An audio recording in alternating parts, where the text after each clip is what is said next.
Chers adhérents, chers intervenants, mesdames et messieurs, bonsoir. Merci encore une fois pour votre participation à ce nouveau webinaire consacré cette fois-ci au challenge du système d'éducation marocain face aux inégalités sociales, un thème vraiment d'actualité.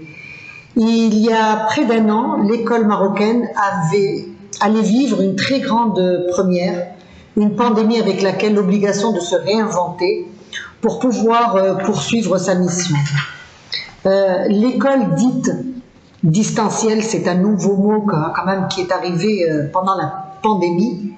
C'est petit à petit imposé un nouveau mode d'apprentissage qui a ses qualités, bien sûr, et ses défauts. Parmi ses défauts, l'inégalité d'accès aux technologies. Mais la pandémie a aussi été synonyme de problèmes d'accès et de coûts d'école. La crise Covid, facteur d'inégalité sociale, a rendu encore plus difficile l'accès à l'éducation pour certaines franges de la population réellement. Face à ces nouveautés et ces problématiques, quelle solution? C'est ce que nous allons tenter de découvrir ce soir avec nos intervenants de marque. Je tiens à remercier M. Mohamed Pahri, directeur de l'enseignement supérieur et du développement pédagogique au ministère de l'Éducation nationale, d'avoir accepté notre invitation pour ce webinaire.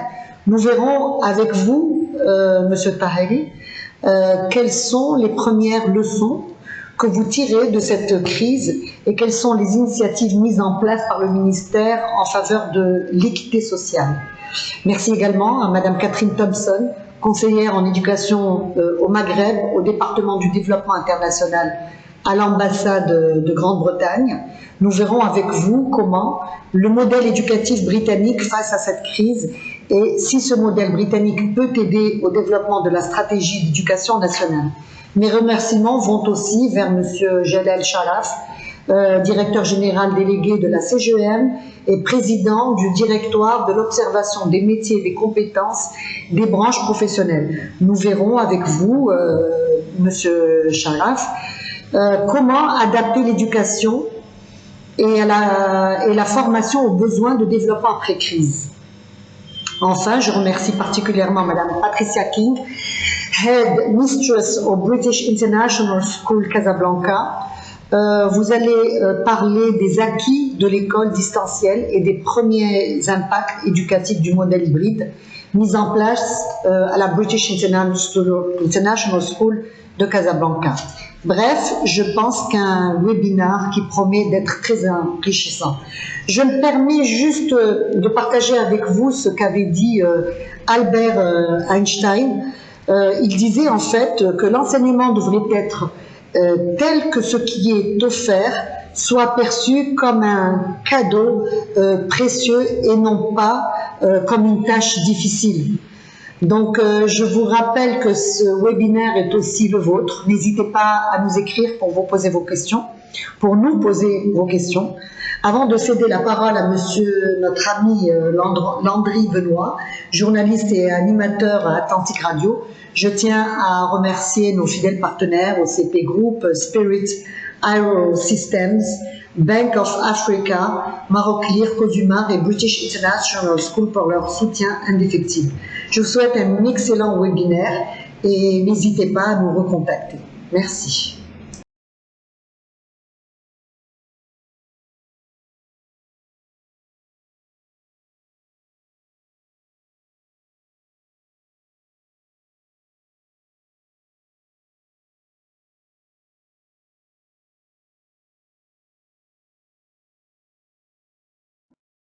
Acteurs publics ou acteurs privés qui sont avec nous ce soir pour débattre et présenter leur première leçon de cette crise Covid qui a tout jamais changé l'éducation, pas seulement ici au Maroc, mais de manière globale.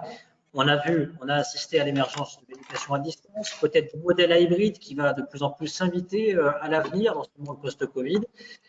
Comment justement l'éducation peut-elle aujourd'hui évoluer et corriger peut-être ces inégalités sociales qui ont été croissantes avant même le Covid grâce aux nouvelles technologies? C'est entre autres une des questions qu'on va développer ce soir Alors, je rappelle nos intervenants, Mohamed Tahiri, qui est avec nous, responsable du ministère de l'Éducation nationale.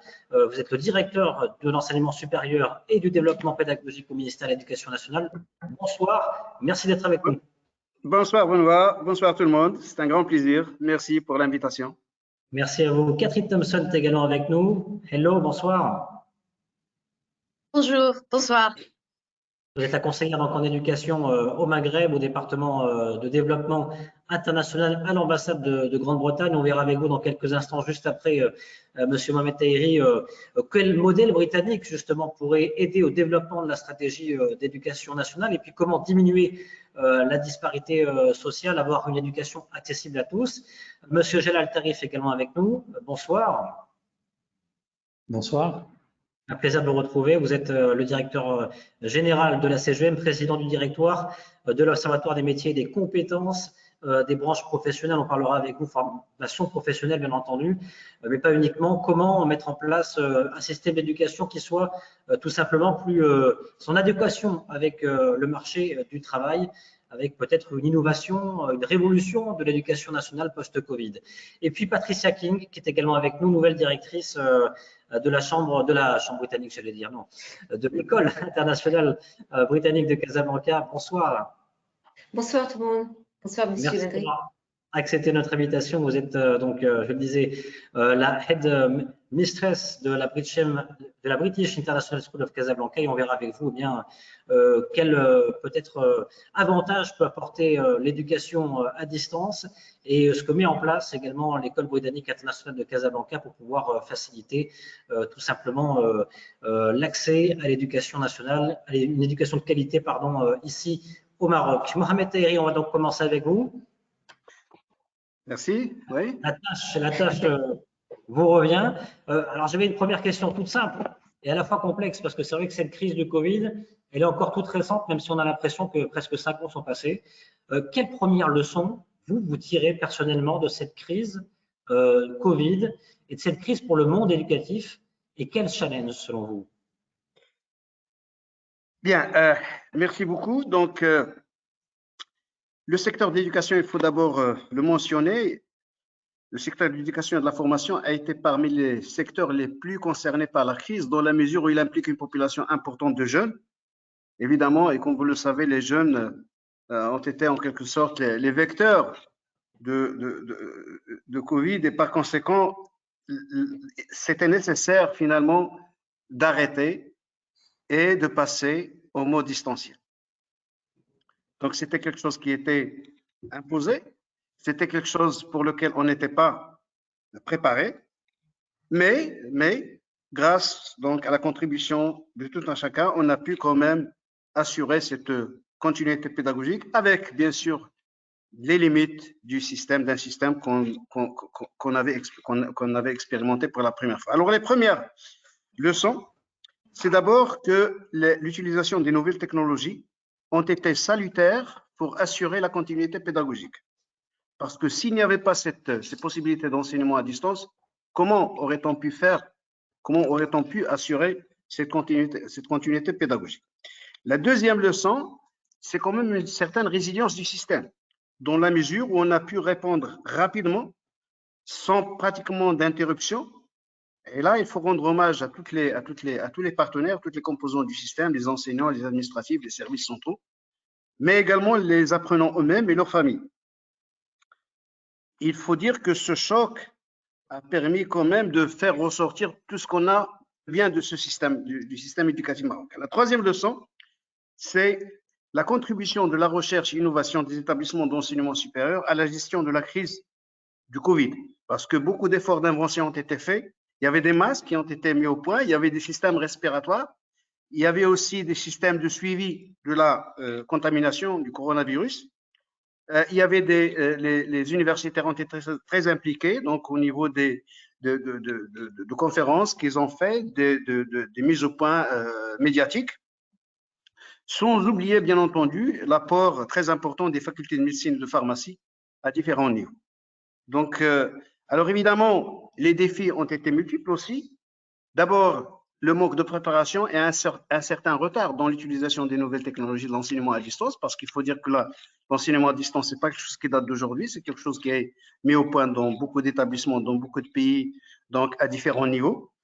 On a eu quand même un certain retard à le mettre à l'échelle où nous voulons. Bien sûr, il y a des expériences au niveau des universités marocaines, mais c'était des expériences très limitées. Oui.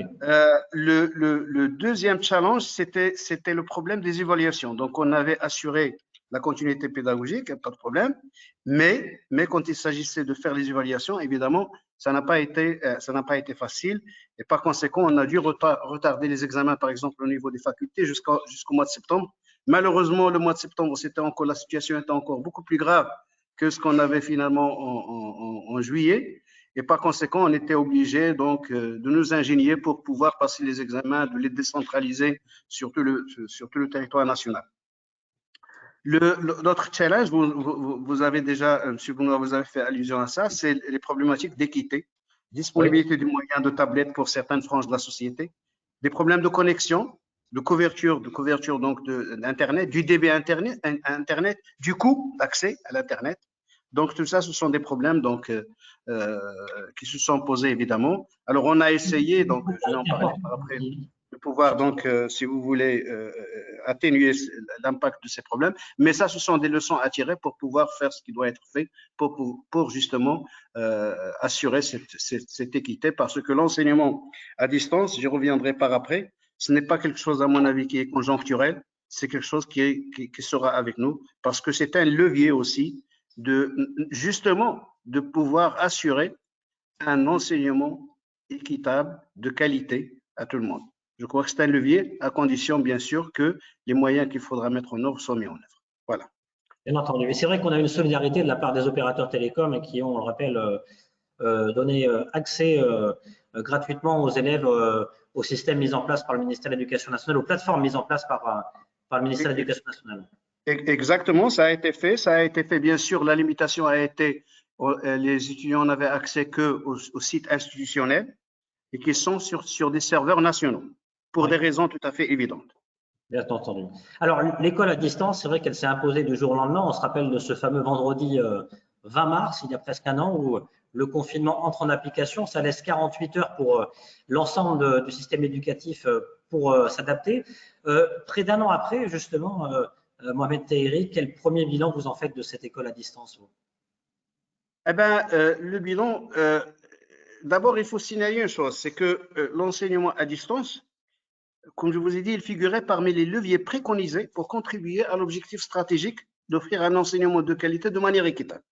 C'était inscrit dans la loi cadre 51-17, que je rappelle, a été votée en août 2019, donc bien avant la crise du Covid. Par ailleurs, comme je l'ai signalé, les universités marocaines avaient déjà des expériences en matière de e-learning. C'était des expériences limitées, mais qui étaient réelles, qui étaient là.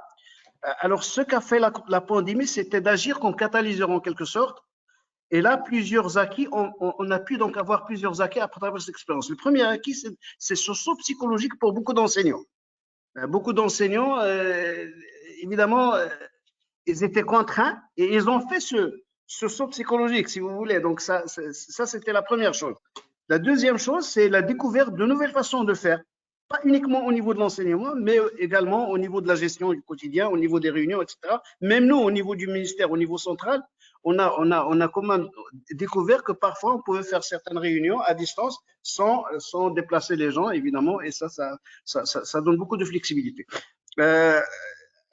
L'autre acquis, c'est la mise en exergue de la nécessité de se former pour mieux enseigner à distance, parce que l'enseignement à distance, il diffère, la pédagogie diffère, et par conséquent, il faut quand même une certaine préparation. Alors évidemment, la façon dont on avait fait les choses, on avait, si on ose dire, fait feu de tout bois.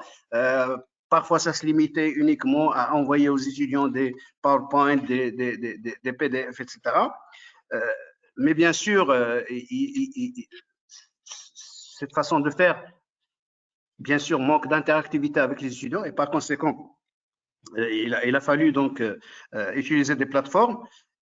Et par conséquent, on a constaté que certains enseignants avaient besoin d'un accompagnement pour pouvoir justement utiliser ces plateformes.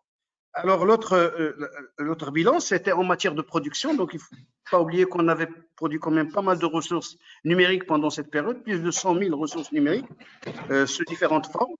D'accord? Ça, c'est également un acquis. Comme je vous ai dit, donc, certains enseignants ont appris à utiliser des plateformes Moodle, Google Classroom, Microsoft Teams, etc. Zoom, Google Meet. Donc, ça s'est fait très rapidement. Alors, pour essayer de voir un peu un bilan de tout ça, on a fait une enquête. Donc, le ministère a fait une enquête auprès des étudiants et des enseignants, donc avec les universités. Donc, du point de vue donc des étudiants, on a pu relever un certain nombre de problèmes, de difficultés. C'est les problèmes de connexion Internet. 39% des étudiants interviewés avaient répondu qu'ils avaient des problèmes justement au niveau de l'accès. Des difficultés liées à la communication et l'interaction avec les enseignants, 23% d'étudiants. Manque d'information et de communication sur les ressources pédagogiques numériques, 14%. Difficultés relatives à l'utilisation des plateformes, 8%, etc. Les enseignants également, donc problèmes de connexion, 23% d'enseignants quand même ont signalé des problèmes de connexion. Des difficultés de faire des cas d'application TD, etc. de manière interactive, 18%.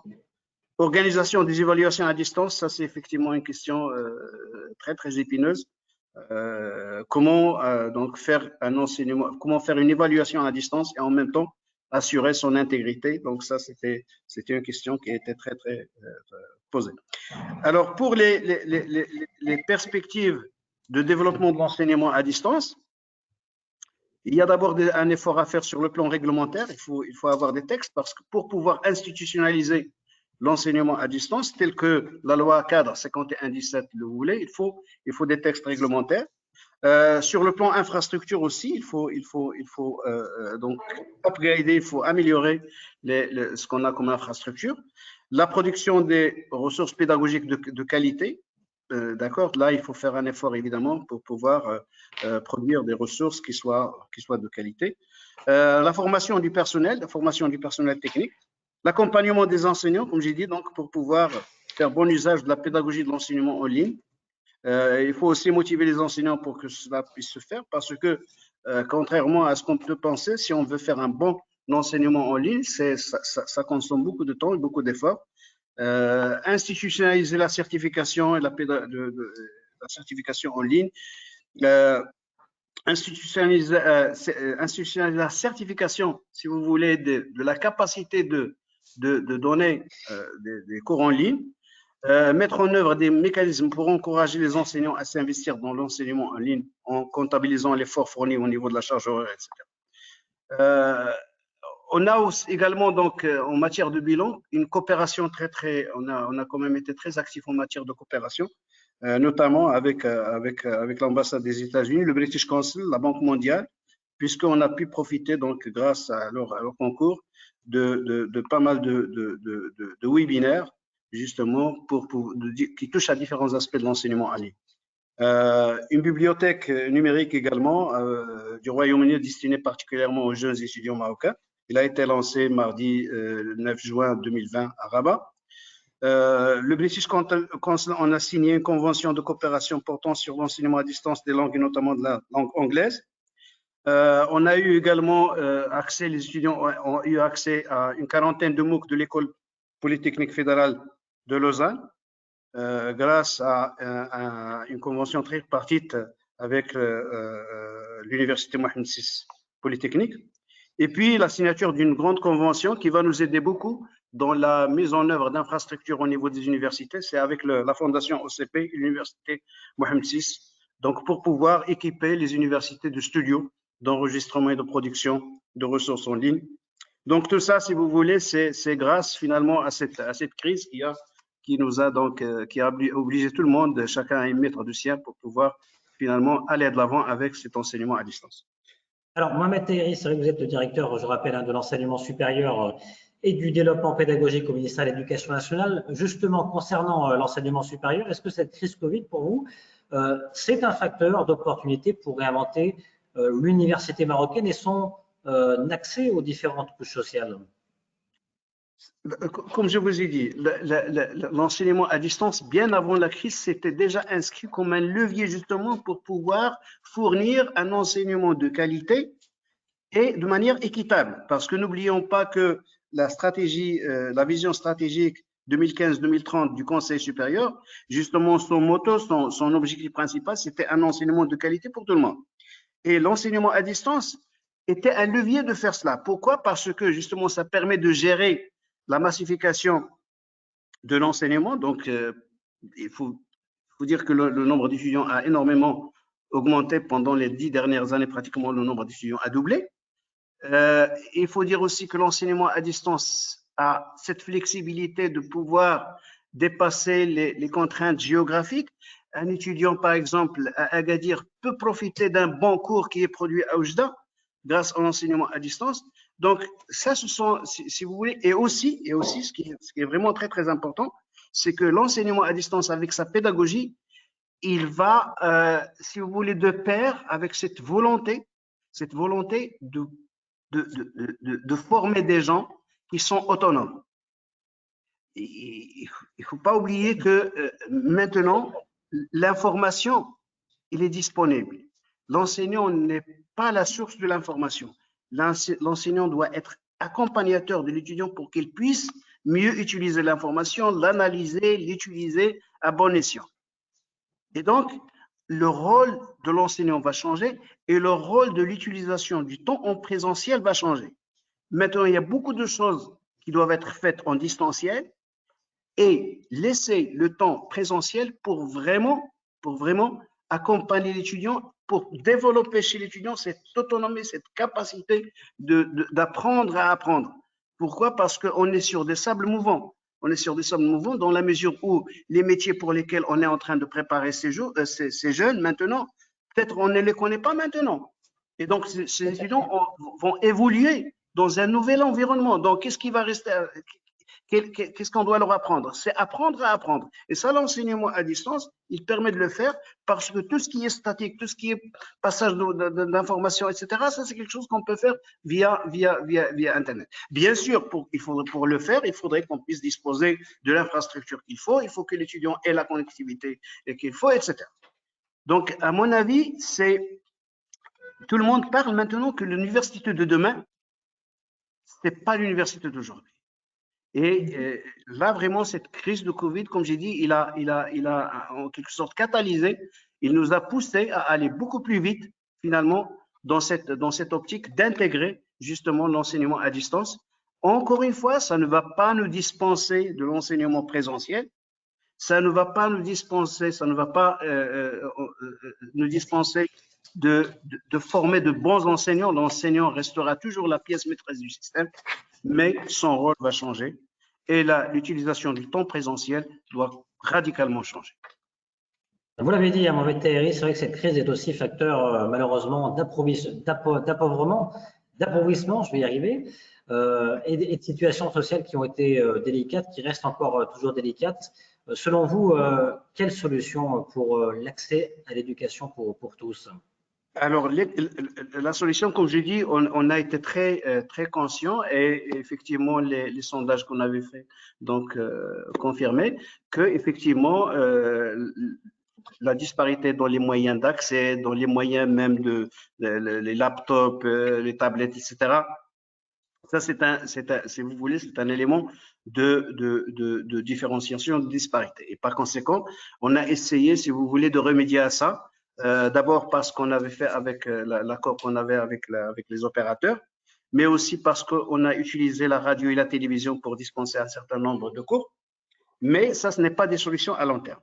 Des solutions à long terme, c'est investir au niveau des infrastructures, et au niveau de la connectivité pour les étudiants. Et là, on est sur un projet qui est pratiquement 200 millions de dirhams pour qu'on puisse effectivement avoir d'abord un projet qu'on puisse connecter. Et quand on dit qu'on puisse connecter, ça veut dire la connectivité pour l'étudiant, pour qu'il puisse avoir accès à toutes les ressources, encore une fois, mais là, qui sont sur des plateformes, bien entendu, institutionnelles et sur le territoire national, parce que si vous sortez du territoire national, ce n'est plus on est obligé de payer quelque chose parce qu'il y a des partenaires externes qui rentrent en jeu. Mais tant qu'on est donc un grand projet pour pouvoir justement, comme je vous ai dit, donc assurer la possibilité aux étudiants de se connecter à très faible coût, à coût modique, pour qu'ils puissent profiter justement de ça. Et ça, c'est un investissement qu'on a consenti de faire au niveau du ministère. Bien sûr, encore une fois, aussi au niveau de la formation du corps enseignant, de leur accompagnement, pour que justement on puisse utiliser à bon escient cet enseignement à distance. Mais on est conscient effectivement que des problèmes, par exemple, de connectivité, des problèmes de disponibilité d'équipements, etc., ce sont des choses qui pourrait, si on ne fait rien, pourrait être vraiment source effectivement de disparité et source d'iniquité d'accès.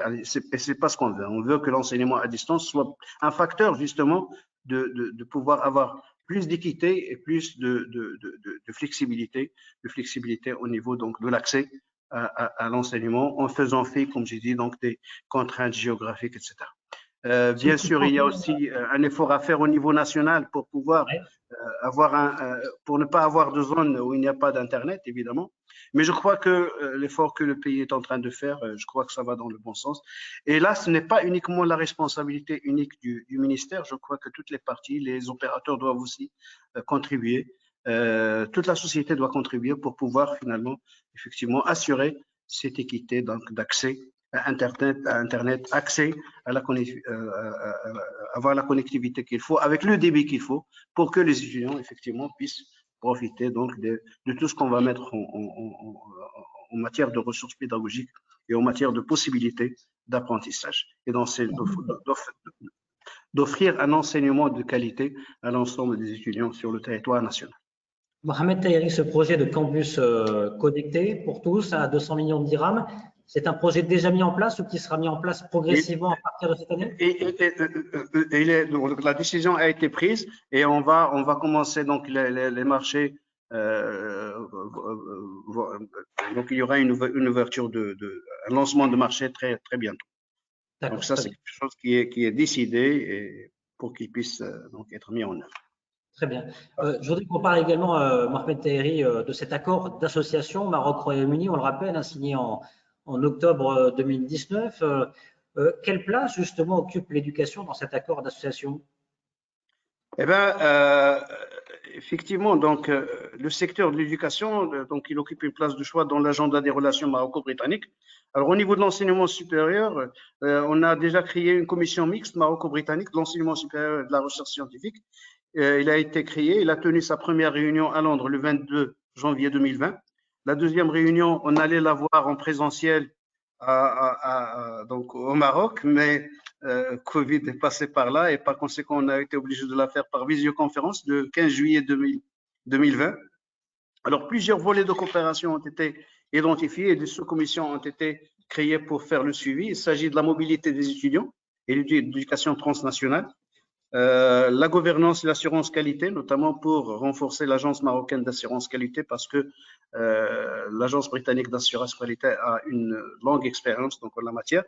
La recherche et l'innovation, en particulier sur des défis actuels tels que les changements climatiques, l'intelligence artificielle, la gestion des ressources en eau.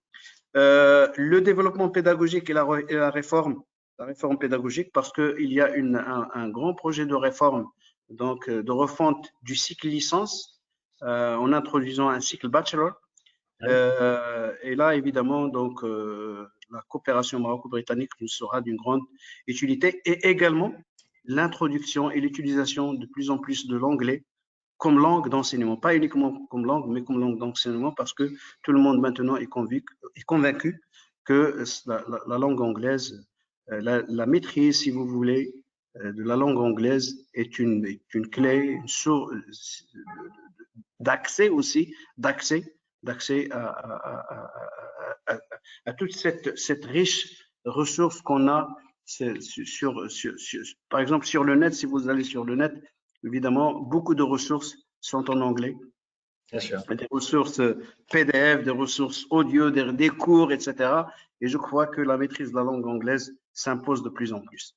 Donc, ça aussi, c'est… Et aussi également, une composante aussi très importante, c'est de pouvoir attirer des universités britanniques de qualité pour qu'ils puissent ouvrir des branches, si vous voulez, au Maroc, pour pouvoir donc rendre disponible un enseignement de qualité à la britannique ici au Maroc, pas uniquement pour les étudiants marocains, mais également pour les étudiants africains, parce qu'il ne faut pas oublier que le Maroc est un hub, si vous voulez, en matière d'attraction des étudiants africains. Maintenant, c'est beaucoup plus, on cible beaucoup plus les étudiants dans les pays francophones, mais justement l'ouverture, évidemment, de cette possibilité d'offrir une instruction en anglais va nous aider également à accueillir des étudiants des pays anglophones africains. Et je crois que ça va aller dans le sens dans cette volonté d'avoir un système d'enseignement supérieur ouvert à l'international, parce qu'on est convaincu que on est dans un monde globalisé, on est dans une économie globalisée, et par conséquent, l'enseignement supérieur ne peut être que globalisé et ne peut être jaugé que par rapport à des standards de qualité internationaux. Merci beaucoup, Mohamed Taheri, directeur de l'enseignement supérieur et du développement pédagogique au ministère de l'Éducation nationale. Vous restez bien sûr avec nous pour la séance des questions avec les internautes dans quelques minutes. On va parler justement de l'enseignement britannique, du modèle britannique de l'enseignement avec Madame Catherine Thompson qui est avec nous également. Rebonsoir. Bonsoir. Vous êtes donc conseillère en éducation au Maghreb, au département du développement international à l'ambassade de Grande-Bretagne au Maroc. D'abord, question toute simple, comment le modèle éducatif britannique a fait face à cette crise du Covid-19 ? Bon, je vais essayer de parler en français, mais je suis désolée parce que je vais commettre beaucoup d'erreurs, je crois, mais je vais essayer. Ben OK. Bon, je ne pense pas que ce soit un secret que le Royaume-Uni a lutté pour faire face à la crise. Mais tout d'abord, je tiens à préciser que l'éducation et la politique de la santé sont des questions décentralisées au Royaume-Uni. Ainsi, l'Angleterre, l'Écosse, le Pays de Galles et l'Irlande du Nord ont tous des systèmes éducatifs différents et ont tous répondu à la pandémie avec des politiques différentes. Mais comme près de 9 millions des 10,5 millions d'écoliers du Royaume-Uni sont éduqués en Angleterre, je me concentrerai principalement sur la réponse anglaise. Donc, le 20 mars de l'année dernière, l'Angleterre a fermé ses écoles, crèches et collèges pour tout enseignement en personne, à l'exception des enfants de travailleurs clés, par exemple les infirmières, les médecins, etc., et les enfants qui sont considérés comme vulnérables. L'enseignement a été mis en ligne et il a été annoncé que les examens de niveau GCSE et A-Level de l'été devaient être annulés. La plupart des enfants des écoles primaires et secondaires ont repris le cours au début de septembre, mais malheureusement en décembre, comme vous savez, une nouvelle variante de virus a entraîné une augmentation exponentielle des taux d'infection et le gouvernement a finalement décidé de fermer à nouveau les établissements d'enseignement pour l'enseignement en personne. Et maintenant, les élèves devraient maintenant retourner à l'école le 8 mars. Les élèves ont été encouragés à continuer à étudier à la maison et de nombreux enseignants ont continué à travailler pour eux et à interagir avec eux en ligne. Cependant, les recherches suggèrent que les enfants d'âge scolaire effectuent en moyenne 11 heures d'études à la maison par semaine. Les différences d'apprentissage à domicile entre les familles à revenus élevés et à faible revenu équivalaient à environ 75 minutes par jour. Un cinquième des élèves, plus de 2 millions d'enfants, ne faisaient aucun travail scolaire à la maison, ou moins d'1 heure par jour. 31% des écoles privées dispensaient au moins 4 leçons en ligne, en direct par jour, contre seulement 6% dans les écoles publiques. Environ 10% des enfants ne disposaient pas de l'équipement numérique nécessaire ou d'une connexion Internet suffisamment bonne pour apprendre efficace à domicile. 18% des parents ont cité le manque d'espace d'études calme comme obstacle majeur à l'apprentissage à domicile. Vers le début de la pandémie, le gouvernement s'est engagé à fournir des ordinateurs portables aux élèves défavorisés, mais le déploiement a été long et seuls 10% des enseignants en Angleterre ont déclaré que tous leurs élèves avaient un accès adéquat aux appareils et à Internet. En août 2020, on estimait que l'écart d'apprentissage en Angleterre entre les élèves riches et pauvres s'était creusé de 46%. Afin de remédier à ce problème, le gouvernement a annoncé un programme national de tutorat comprenant 350 millions de livres sterling de financement pour un soutien cible supplémentaire pour les enfants qui ont le plus besoin d'aide. Mais oui, c'est très difficile en ce moment, très difficile. Justement, est-ce que, selon vous, entre guillemets, grâce à cette crise, l'avenir de l'école britannique passe par davantage de digital et dans ce cas, sous quelle forme? Oui, à mon avis, l'année dernière changera définitivement la façon dont nous faisons beaucoup de choses, y compris l'éducation. Il a montré que l'enseignement et l'apprentissage à distance peuvent être efficaces et que certains enfants et familles bénéficient de plus de temps ensemble. Se rendre au travail ou à l'école 5 fois par semaine est épuisant, prend du temps et représente un fardeau pour l'environnement si nous utilisons des voitures. La crise climatique et l'empiètement humain sur la nature conduisant à une exposition supplémentaire à de nouveaux agents pathogènes signifie que les fermetures d'écoles sont susceptibles de se produire régulièrement à l'avenir. Et il est donc vital que nous rendions nos systèmes éducatifs aussi résilients que possible et capables de fonctionner efficacement en ligne. Cependant, il est important que l'école soit conservée en tant qu'espace physique. Pour un certain nombre d'enfants, l'école est un refuge contre un environnement familial stressant, voire dangereux. Et le contact en face à face avec les enseignants est essentiel pour repérer les signes de maltraitance. De plus, l'école n'est pas seulement une question d'apprentissage scolaire, c'est aussi une question de socialisation. Et il peut être difficile pour les enfants de développer leur capacité de réflexion interpersonnelle ou critique s'ils apprennent simplement à distance. Les preuves montrent qu'une exposition en face à face à des personnes différentes de vous est vitale pour développer la tolérance et être exposé à des valeurs différentes peut aider les enfants à se libérer des croyances et comportements parentaux inutiles, par exemple le racisme et le sexisme. Il est également vital pour la santé des enfants qu'ils se déplacent et ont accès à l'exercice physique et à l'air frais. Rester assis devant un ordinateur ou un écran toute la journée entraîne des problèmes de santé mentale et physique. Enfin, nous ne devons pas oublier l'impact sur les parents d'avoir leurs enfants à la maison toute la journée, en particulier si ces parents doivent travailler. Au Royaume-Uni, nous avons vraiment une structure familiale nucléaire et on manque de soutien familial ou communautaire. Cela entraîne beaucoup de pression sur les parents.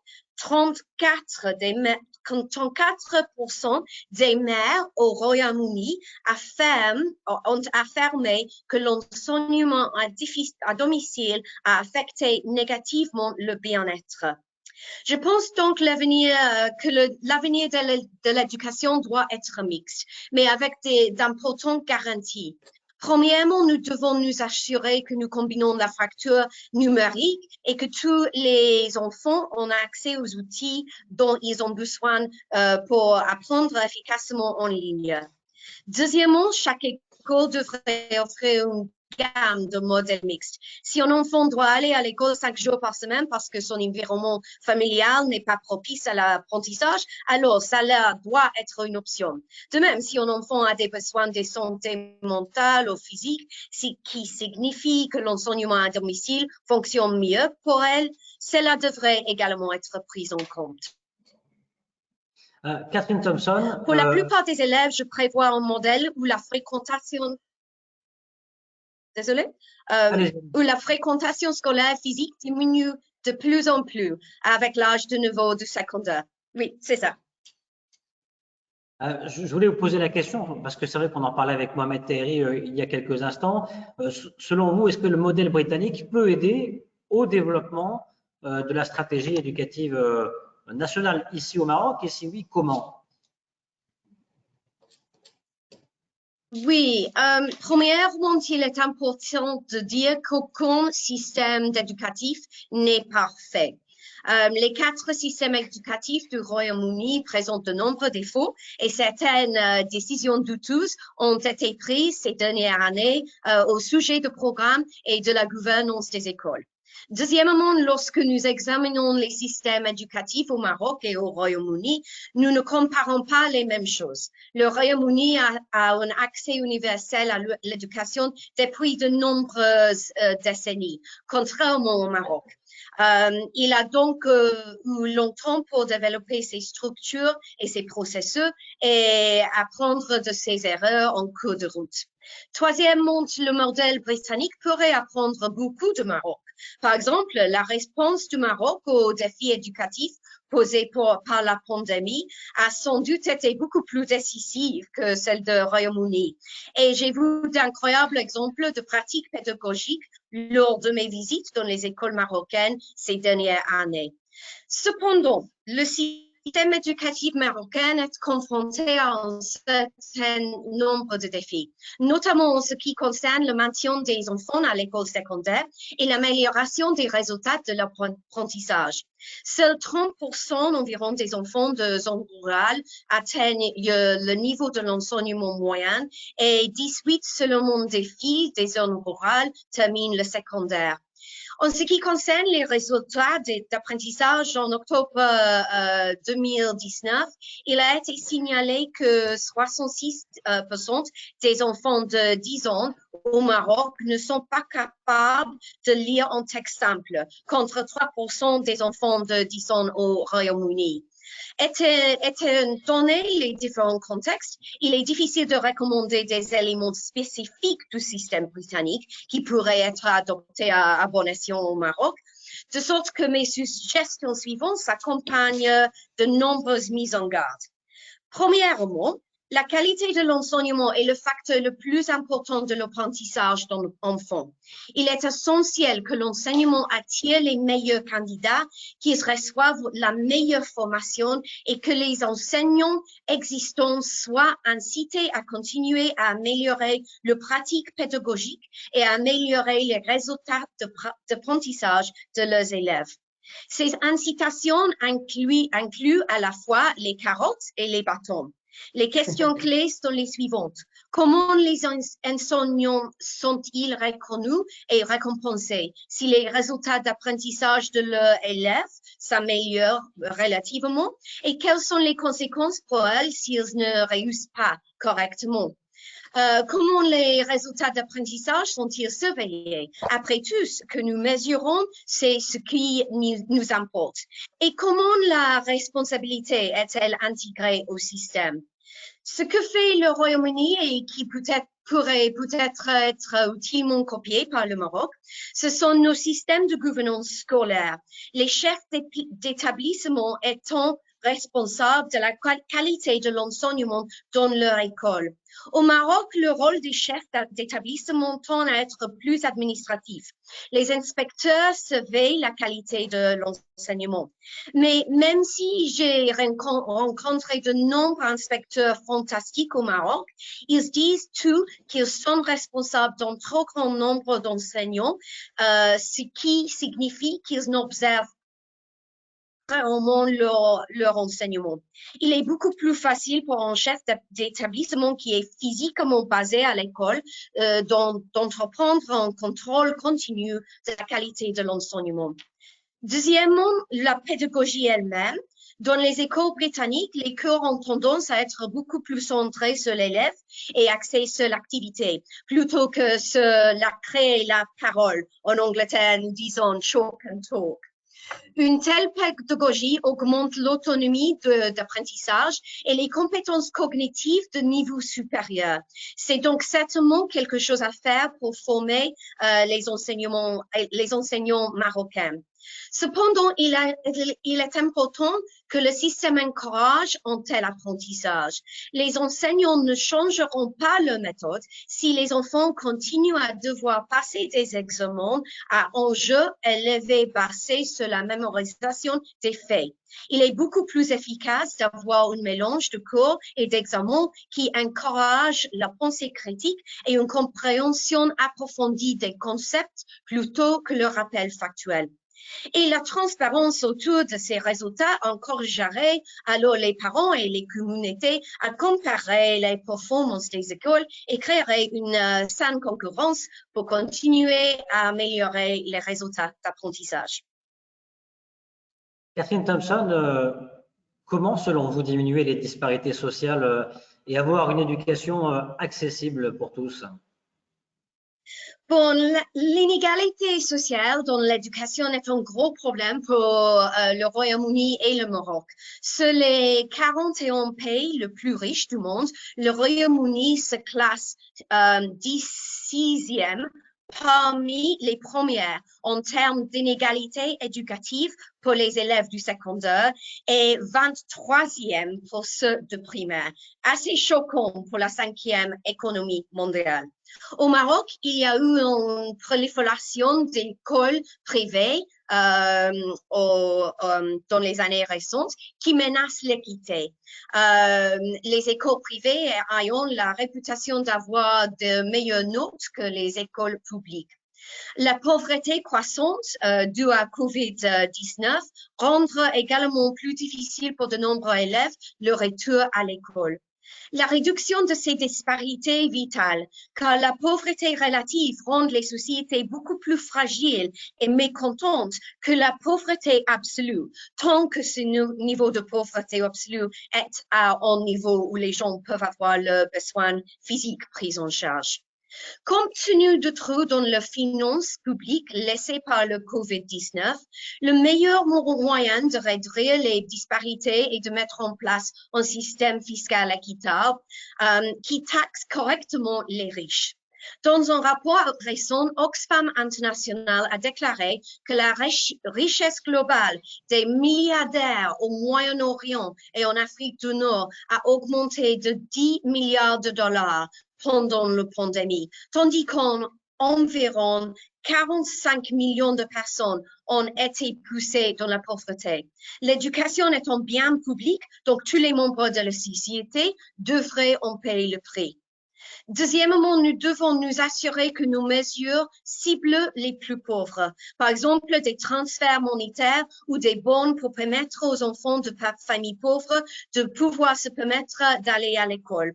Des cours de rattrapage pour les enfants qui n'ont pas été scolarisés pendant le confinement et un accès Internet gratuit et fiable, même dans les villages les plus reculés. Catherine Thompson, quels chantiers, selon vous, aujourd'hui sont en cours pour avoir plus d'écoles et d'universités britanniques ici au Maroc?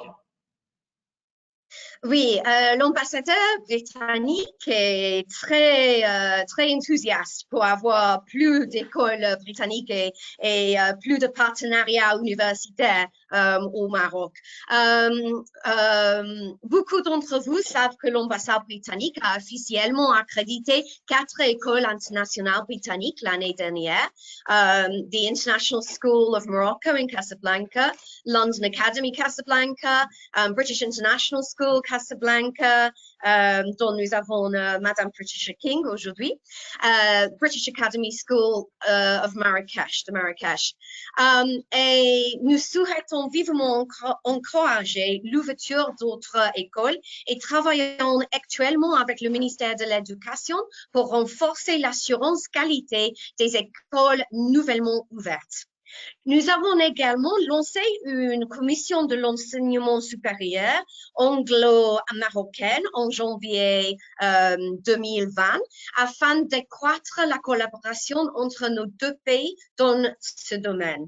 Il tiendra sa troisième réunion le 24 mars et nous attendons avec intérêt de forger d'autres partenariats entre les universités britanniques et marocaines et de permettre à nos jeunes d'étudier dans les établissements les uns des autres. Et je travaille très prochainement avec Monsieur Tahiri, c'est ça. Le 24 mars, donc une date à retenir. On en saura plus d'ici là. Merci beaucoup, Catherine Thompson. Je rappelle que vous êtes la conseillère en éducation au Maghreb, au département du développement international à l'ambassade britannique, donc au Royaume-Uni. Mohamed Tahiri, le 24 mars, donc peut-être de bonnes nouvelles. Bien sûr, ça va être la troisième réunion. Ça avance. Chouïa. Bien sûr. On a également avec nous le plaisir d'accueillir Jamal Sharaf, directeur général de la CGM, président du directoire de l'Observatoire des métiers et des compétences des branches professionnelles. Je crois que Jamal Sharaf est avec nous peut-être par micro. Est-ce qu'on va l'avoir également en visio? Oui, je suis là. Vous ne me voyez pas? Non, je ne vois pas moi, en tout cas sur mon écran. Attendez, peut-être que je vais vous voir. Voilà, je vous vois bien là, cette fois-ci. Comment allez-vous? Ça va, alhamdoulilah, et vous? Ça va, merci. Alors, c'est vrai que cette crise, elle a chamboulé beaucoup de paradigmes et elle prête à une question. Hein, est-ce qu'on peut aujourd'hui opérer une véritable révolution, selon vous, dans l'éducation nationale, dans le monde post-Covid? Écoutez, franchement, après deux très belles interventions de M. Tahiri et Mme Thompson, ça serait vraiment beaucoup de répétitions à essayer de répondre à cette question en vous disant que évidemment, il y a beaucoup de choses qui ont été testées et je crois que la crise Covid a montré qu'il fallait opérer une évolution. Je ne pense pas qu'on parle ici de révolution. La révolution a commencé avant.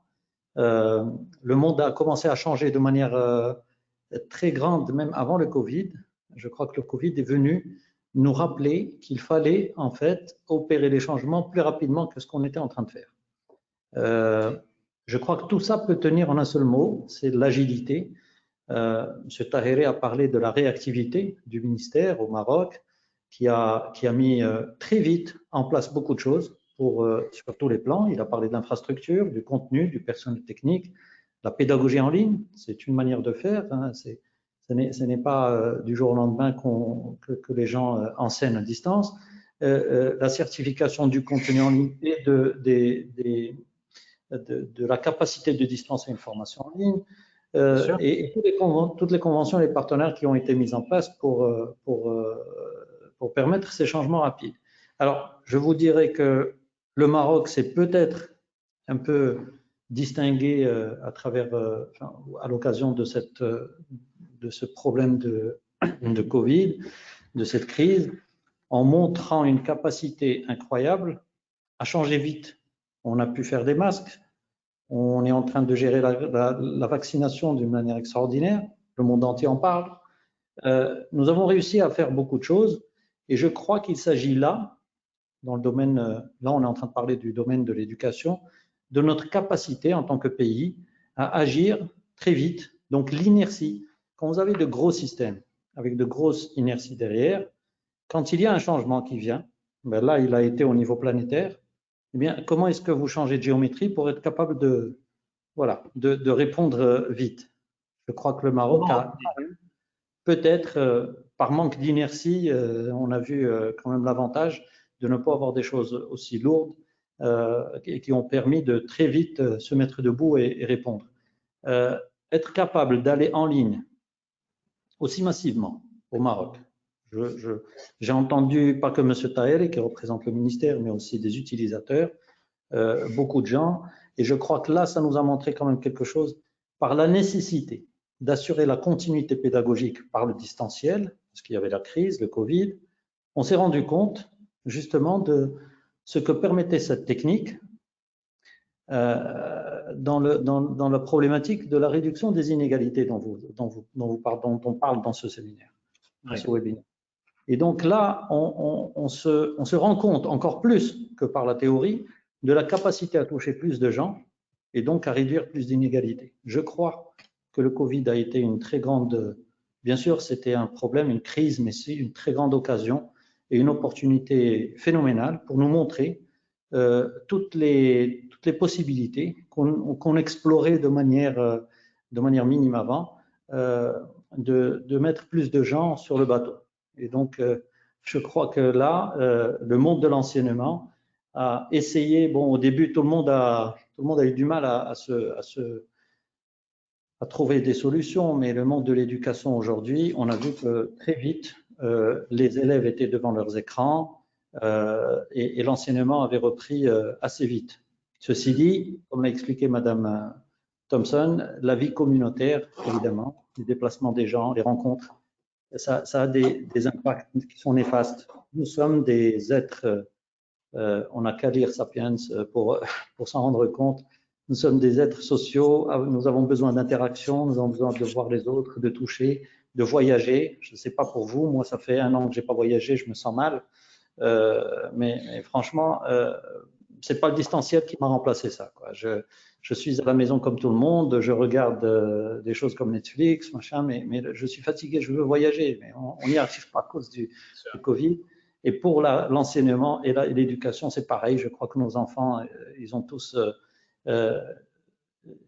envie de se retrouver avec les autres. Et donc, comme l'a dit encore une fois Madame Thompson, je crois que l'avenir de l'éducation, on va peut-être en reparler, c'est le blended learning, c'est-à-dire un mélange des deux, d'avoir du distanciel. Enfin, on se rend compte de l'avantage énorme du distanciel, mais aussi de toute l'importance du présentiel. Et donc, je dirais, c'est le mode existentiel là qui va prendre le pas sur tout ça pour nous montrer, nous faire poser des questions vraiment existentielles pour dire comment est-ce qu'on est organisé, pourquoi on a tous accepté depuis qu'on est né que c'était comme ça que ça devait arriver. Mais là, nous avons trouvé quelques réponses et on a vu comme la Grande-Bretagne, un grand pays avec un système qui est là depuis des décennies, peut-être des centenaires, se retrouver face à des défis énormes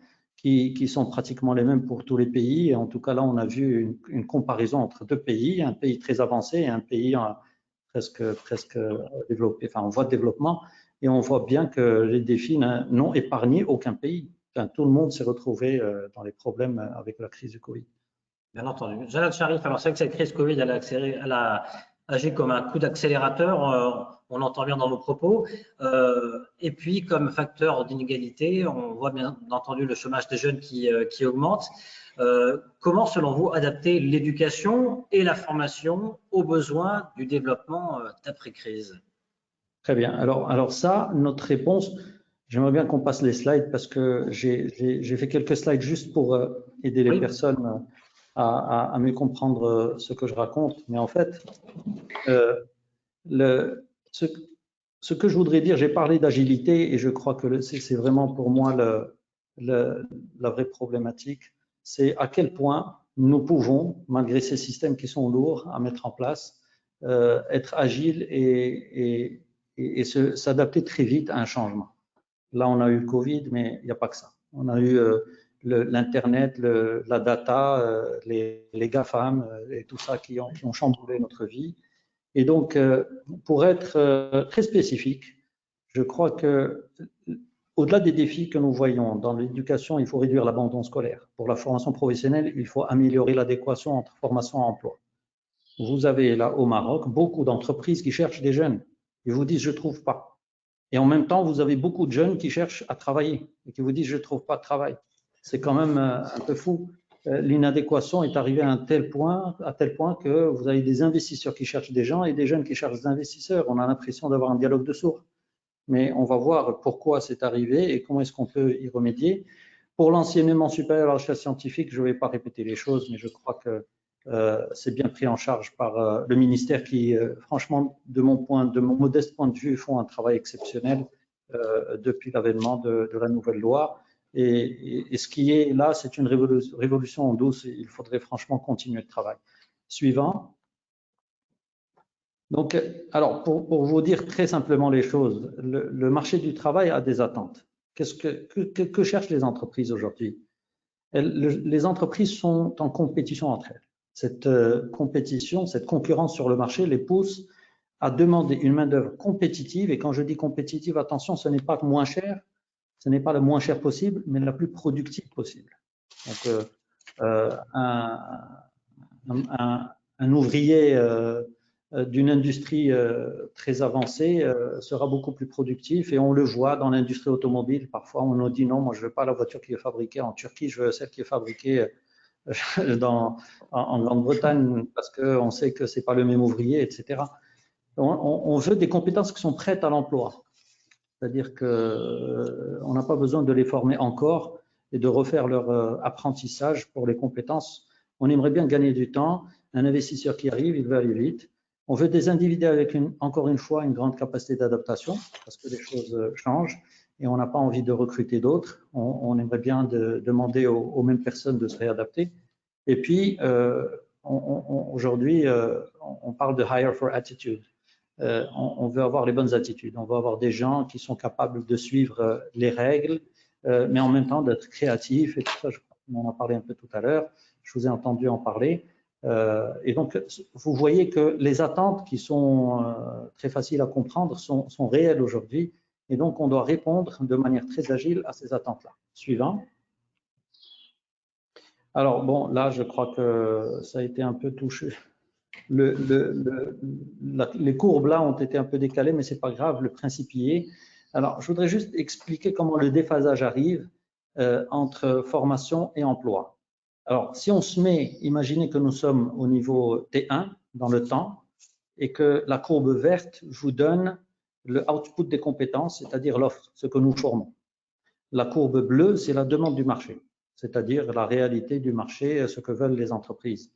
Quand on forme, vous voyez le premier point T1 sur la courbe verte, la demande elle est plus loin en haut et donc il y a un déphasage. C'est ce gap-là qui est l'inadéquation entre formation et emploi. Donc on a des gens qu'on a formés, mais en fait, ils ne trouvent pas chaussures à leurs pieds parce que les entreprises qui les cherchent quelque chose d'autre.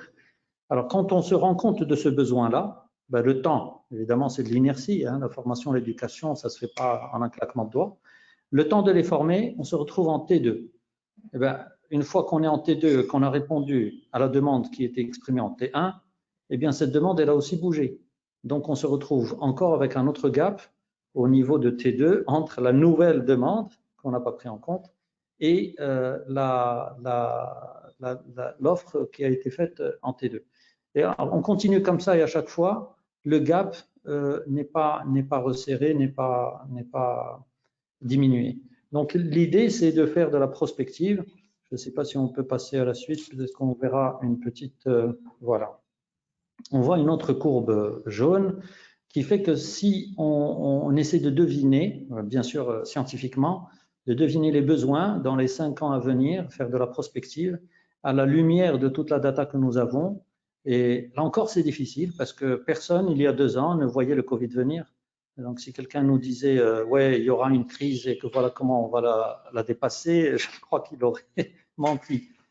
Personne ne la voyait venir, mais quand même, nous pensons qu'il est possible d'essayer de se rapprocher un peu à ce que sera la demande de demain, surtout quand on a des stratégies nationales, sectorielles, pour produire tant de voitures ou d'avions ou je ne sais quel choix stratégique sectoriel que nous avons fait en tant que pays. Alors, si on fait ça, vous imaginez bien que nous pouvons commencer à former aujourd'hui pour des besoins que nous n'avons pas aujourd'hui, mais qui viendront demain. Et donc là, c'est l'innovation dans le domaine de la formation et de l'éducation, c'est de dire, je vais commencer pour les gens qui vont sortir dans 4 ans, à leur dispenser une formation qui correspond à quelque chose qu'on ne voit pas trop sur le marché. Et ça, c'est comment est-ce qu'on peut le faire tous de manière collective en tant que pays, en tant que système? C'est le défi que nous avons tous. Alors, à notre modeste niveau, au niveau de l'Observatoire métiers, compétences et branches professionnelles, évidemment, on veut se baser sur la data, comme je vous ai dit tout à l'heure. On veut faire un diagnostic de chaque branche professionnelle et regarder l'évolution de son environnement. On veut définir la stratégie de développement de la branche professionnelle. Nous avons beaucoup de choses qui sont voulues par le pays, par les départements gouvernementaux. L'industrie aujourd'hui, vous posez la question à monsieur le ministre de l'Industrie, il va vous dire, moi, j'ai un taux d'intégration de temps en automobile, je veux arriver à temps, donc il me faut temps. Sa commande est claire. Et la modélisation de l'impact sur les compétences requises, tout ça permettrait d'abord de faire des formations sur la base des besoins réels des compétences. Et puis, écoutez bien ça, le secteur privé deviendrait capable de s'exprimer sur ses besoins en formation. Vous avez les départements, le ministère de l'Éducation aujourd'hui et de la formation professionnelle nous pose la question, nous dit qu'est-ce que vous voulez qu'on forme pour vous? Qu'est-ce que vous voulez qu'on forme pour demain? L'OFPT veut former, mais qu'est-ce qu'on forme? Eh bien, nous sommes aujourd'hui modestement, globalement incapables de répondre. Nous ne répondons pas correctement. Et du coup, ils nous posent la question aujourd'hui, on ne répond pas, et dans 2 ans, on leur reproche pourquoi ils n'ont pas formé des gens qu'on voulait, mais qu'on ne savait pas il y a 2 ans. Et donc, on se retrouve à courir derrière et à faire ce que je vous ai expliqué dans la slide d'avant. Donc, c'est le serpent qui se mord la queue, et finalement, c'est une responsabilité partagée selon vous? Oui, je pense que oui. La difficulté que nous avons aujourd'hui, c'est d'être capable de prendre cette data, de la mouliner correctement. Vous savez, les nouvelles, la big data, l'intelligence économique, tout ça, nous permettrait, si on était juste bien organisé, nous permettrait ensemble de dire voilà ce que le pays Maroc voudrait avoir comme compétence d'ici telle année. Ça, aujourd'hui, avec toute l'intelligence qui est autour de la table, pas que cette table, mais la table Maroc, nous n'arrivons pas collectivement à nous mettre d'accord et à sortir des choses qui seraient utiles pour chacun dans son domaine. Nous, les entreprises, on nous demande de nous exprimer et on n'arrive pas à s'exprimer correctement. En tout cas, parfois on donne des informations qui ne sont pas très utiles pour les gens qui forment, pour le ministère ou pour les départements formateurs, etc. Et autre chose, c'est qu'il y a beaucoup de data aujourd'hui qui est produite et qui est perdue. On ne la prend pas pour l'utiliser, pour la recycler. Donc, si on est, je vous donne un exemple très concret. Dans la formation continue aujourd'hui, si on arrivait à avoir un retour sur la qualité de la formation, pour pouvoir mesurer aussi peut-être un peu l'impact de cette formation qu'on fait en entreprise, on saurait quelles compétences ont été les plus en fait administrées et le plus données aux gens. On saurait quels impacts ces compétences ont eu sur les secteurs, et puis on saurait quel est le gap qui nous reste à faire. Et ça, on ne capte pas cette data, elle est perdue. Il y a les formations qui sont faites, les gens partent, et puis on ne sait plus ce qui s'est passé après. Ce système est amnésique. Alors que si, aujourd'hui, évidemment, on parle de la data, donc du digital, hein, il faut tout digitaliser. Il faut que l'administration qui gère ça soit totalement digitalisée. Nous faisons d'ailleurs des propositions dans ce sens, de dire nous voulons une administration totalement digitale, qui va d'ailleurs régler le problème de l'accès dans les régions, de toutes les régions du Maroc. On n'a plus besoin d'aller à Rabat ou à Casa pour aller à l'OFPT ou à quelque administration qu'elle soit. Et donc, être capable de reprendre cette information et imaginer, comme ils ont fait en France, le compte individuel de formation, où n'importe quel individu avec son numéro de carte nationale, n'importe quel citoyen marocain avec son numéro de carte nationale, pourrait avoir l'historique de toutes les formations qu'il a faites, et puis mesurer de cette manière-là, nous serions au courant de toutes les compétences existantes, et nous pourrions répondre soit aux demandes des investisseurs, soit aux demandes de l'État, quand ils disent on va vous sortir, on va vous éduquer des gens, on va vous former des gens, mais pour quels besoins? Et puis, pour vous donner un autre exemple concret, dont Sa Majesté a parlé à plusieurs reprises, le patrimoine immatériel. Vous savez, nous avons un boucher, par exemple, un gzer dans une région, dans un quartier. Tout le monde sait que c'est le meilleur. Ça fait 20 ans qu'il est là. et qu'il vous donne la meilleure viande. Mais il n'a pas le moindre certificat. Celui-là n'est pas répertorié. Ce monsieur n'est nulle part. Mais tous les gens du quartier savent que c'est le meilleur. Alors, dans la validation des acquis professionnels, qui a été prévue dans la loi, par exemple la loi 77, que nous avons demandé à modifier, à remodeler pour des raisons de gouvernance et de financement, elle donne la possibilité de reconnaître ce patrimoine immatériel. Et donc, vous aurez, vous, en tant que pays, la possibilité de dire, voilà ce que j'ai au pays. Et si vous êtes un investisseur britannique, vous voulez venir, quels sont vos besoins? Et on peut dire très vite, voilà, vous avez besoin de, je sais pas, 1000 ouvriers dans tel domaine.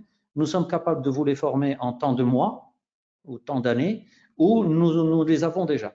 Et ça, cette agilité en tant que pays, c'est ça ce que nous essayons d'avoir à travers ce que j'essaie en train d'expliquer, en disant faisons de la prospective de manière intelligente, un peu furtive, un peu agile, pour être capable de très vite répondre à des questions qui viennent et bien sûr, dans la mesure du possible, répondre à de gros changements comme une crise comme le Covid.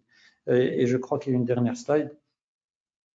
Voilà, dans laquelle j'exprime de manière très très simple ce que vous disiez depuis tout à l'heure.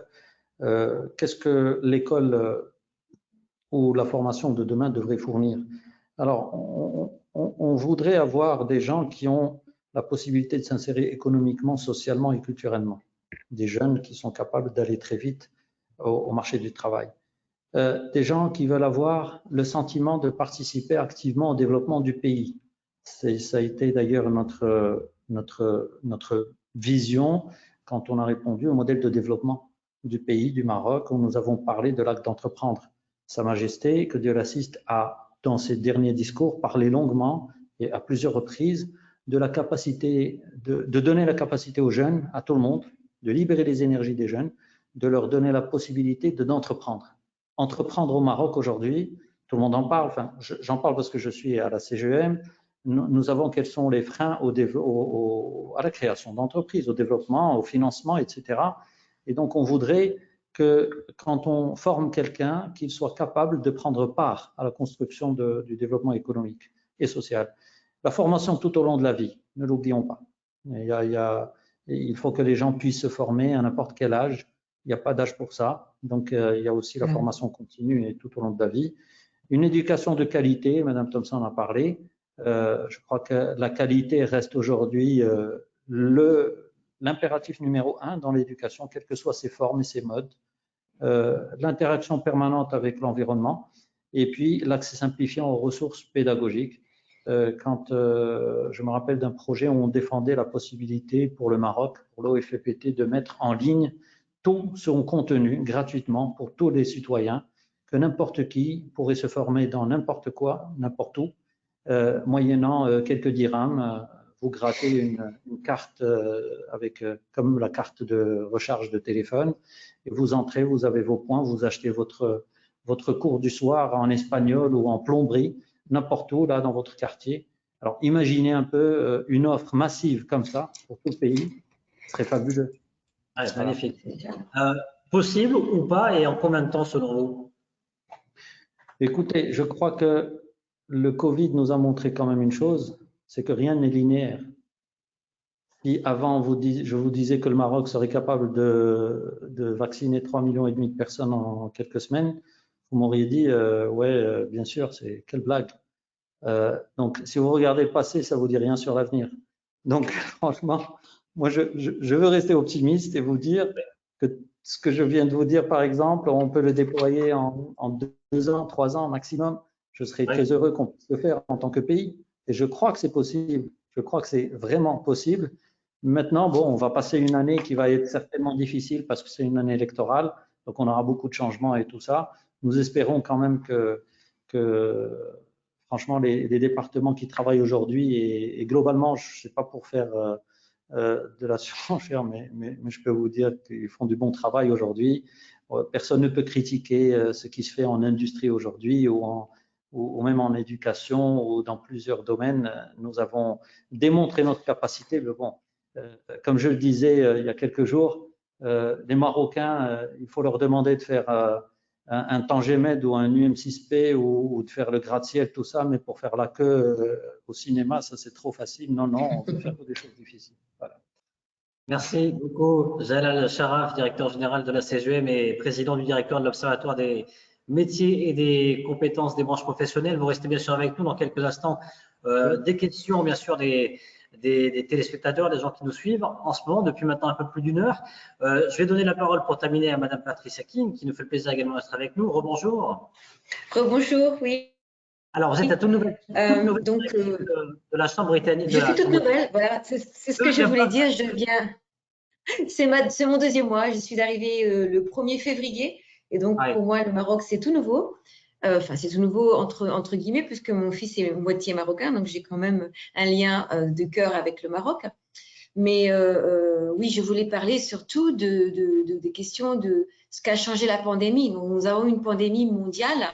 Et j'ai entendu Monsieur Tahiri qui dit on ne devient pas professeur du jour au l'autre en ligne, et c'est malheureusement ce qu'on nous a demandé de faire. C'était du jour au lendemain, on nous a demandé de changer. À l'époque, j'étais au Cameroun et il a fallu trouver une solution très rapide, mais j'avais beaucoup de chance, c'est que j'avais tout d'abord des amis qui étaient en Chine. Donc, eux, ils ont vécu ça bien à l'avance. Et il faut savoir que dans le milieu anglophone, les gens communiquent beaucoup plus. Les réseaux sociaux, on échange, on a des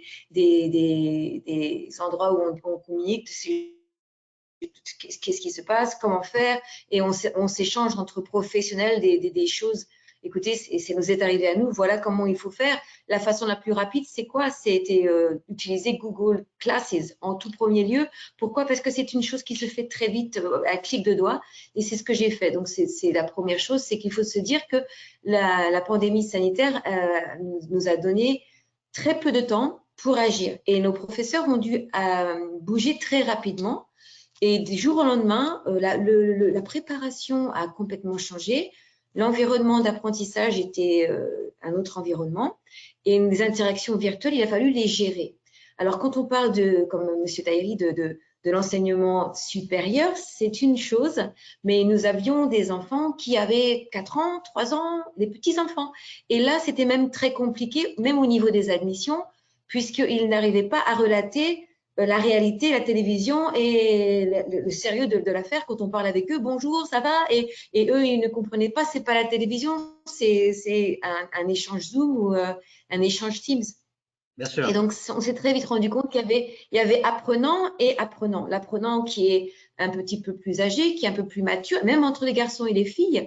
Un garçon de 10-11 ans et une fille de 10-11 ans, c'est pas la même chose.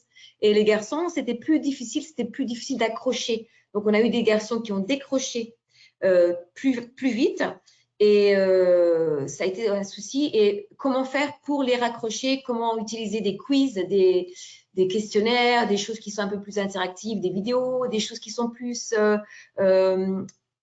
intéressantes pour eux, pour qu'ils soient plus attrayants. Parce que le fait de passer en ligne et qu'on leur donne encore un truc genre un PDF ou une leçon à copier, ce n'était plus ça. L'enfant avait besoin de vivre quelque chose de différent, et l'enseignant n'était pas forcément apte, de par sa formation ou de par son expérience, à s'adapter. Donc, les interactions virtuelles, c'est d'abord un autre monde par rapport aux interactions face à face. Et ce n'est pas pour tout le monde. Vous étiez directrice d'une école britannique au Cameroun, c'est bien ça? Tout à fait, une école Cambridge, une école Cobis, comme celle que nous avons ici au niveau pédagogique. Je suis une directrice NPQH, une directrice anglaise, même si je parle français, anglophone et francophone, je suis bilingue. Et donc, nous avions une école Cambridge au Cameroun. Et comme vous avez ici une école Cambridge, et aussi une école qui est British School Overseas maintenant, ici à Casablanca. Donc, les interactions, c'était différent, et on a dû s'adapter très rapidement. Les choses gratuites ont été beaucoup plus facilement accessibles au monde anglophone qu'au monde francophone. Nous sommes quand même avec un état d'esprit complètement différent. Les anglophones aiment partager la connaissance. Les anglophones aiment partager l'apprentissage, et on ne pense pas que donner accès à quelqu'un, ça va me baisser ma chance. Au contraire, nous sommes des frères, des sœurs, on travaille en équipe. Et il y a eu une grosse solidarité. Le Times Education Supplement, par exemple, a ouvert beaucoup de ressources gratuites entre collègues, les collègues qui se mettaient en ligne et qui postaient leurs leçons. Nous avons eu aussi des choses comme le Microsoft Office qui a ouvert ses portes à toutes les écoles du monde gratuit. Donc, on a Microsoft Office 365, le 365, qui est accessible par tous, mais ça prend du temps à mettre en place. Donc, la chose initiale, c'était de créer un système rapide, un système viable où nous puissions continuer avec un minimum de temps, aider les parents à distance à ouvrir leur Google Classes, faire en sorte que les professeurs puissent poster leurs choses et puis utiliser Zoom ou utiliser d'autres plateformes encore gratuites, puisque nous étions dans un contexte où ce n'était pas quelque chose où on avait beaucoup d'argent, donc on n'avait pas grand-chose, on n'avait pas beaucoup de budget. Et aussi, n'oublions pas que les parents n'ont pas voulu payer. Nous avons eu un souci par rapport au paiement, puisqu'ils s'imaginaient, il n'y a plus d'école, c'est fini. Alors, on a eu aussi ce souci financier. Ça a toujours été un peu difficile pour une école anglaise dans l'Afrique de l'Ouest de gagner de l'argent. Donc, ce n'était pas quelque chose où on se dit, tiens, c'est pas grave, on a de l'argent, on va mettre… Non, ce n'était pas ça. Alors, les interactions virtuelles ne sont pas du tout les mêmes que les interactions physiques. Et ce que je veux d'abord dire, c'est que au niveau des enfants plus âgés, aux enfants plus motivés, qui ont accès, parce qu'il y a aussi le souci, bien sûr, des accès, celui qui n'a pas son laptop, son portable, celui qui n'a pas sa tablette, celui qui a 3 ou 4 frères et sœurs, ils sont en même temps en ligne. Alors, je suis désolée, mon français n'est pas très bon. Le bandwidth, l'accès est limité. Quand on a 4 personnes sur un Zoom, ça passe pas. Quand on a une personne sur Zoom, ça passe. Donc, on a dû faire une adaptation par rapport au temporel pour que les petits soient en ligne le matin, les grands en ligne l'après-midi. On a dû travailler avec le feedback des parents, une collaboration avec les parents qui est beaucoup plus importante. Pendant Covid, pendant le confinement, il faut vraiment que le triangle parents, enfants, enseignants, ça soit quelque chose de très proche. Et les parents aussi qui devaient jongler avec leur travail, c'était très difficile. Et j'ai bien aimé ce que a dit Madame Thompson, elle a parlé du bien-être. Le bien-être des familles, c'est au centre de notre éducation. Si nous avons un problème, c'est déjà, avant d'apprendre à un enfant, il faut que cet enfant se sente en sécurité. Il faut que cet enfant il ait un bien-être. Il faut qu'il soit épanoui. Il faut qu'il puisse accéder, non seulement parce qu'il se sent en sécurité, mais parce qu'il est bien dans sa tête.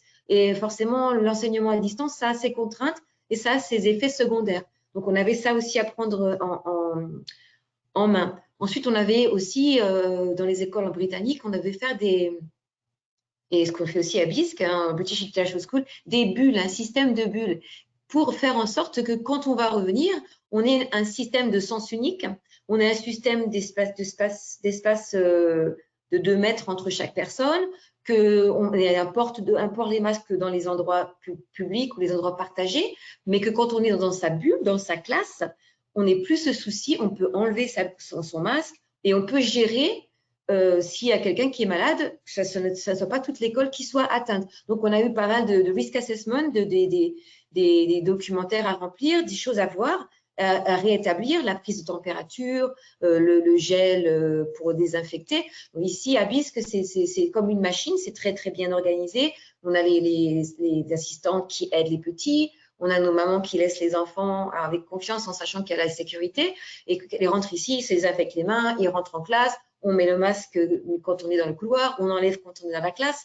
Toutes ces choses-là, on a dû établir les routines, expliquer aux enfants, les assemblées, c'est plus comme ça, les assemblées, c'est comme ça. On a dû s'adapter aussi après la distanciation sociale, on a dû se réadapter à la vie après Covid, la vie quand on revient pendant Covid, pour éviter la pandémie, la contamination de toute l'école et en gardant toutes les choses d'une façon qui soit gérable. Donc, si on a un enfant qui est malade, qu'on ait un système d'information et aussi un système de test très rapide et le fait que tout se passe et dans le bien-être et qu'il faudrait même mieux prendre les gens en quarantaine, les isoler, jusqu'à ce qu'on soit sûr de leur négativité au niveau du test. Et donc, on a eu plusieurs épisodes dans les écoles actuellement, ça arrive tous les jours, en Angleterre c'est très connu, où les professeurs disent, bon écoutez, aujourd'hui je vais rester dans mon bureau, et 2 jours après ils sortent. Et les parents commencent à comprendre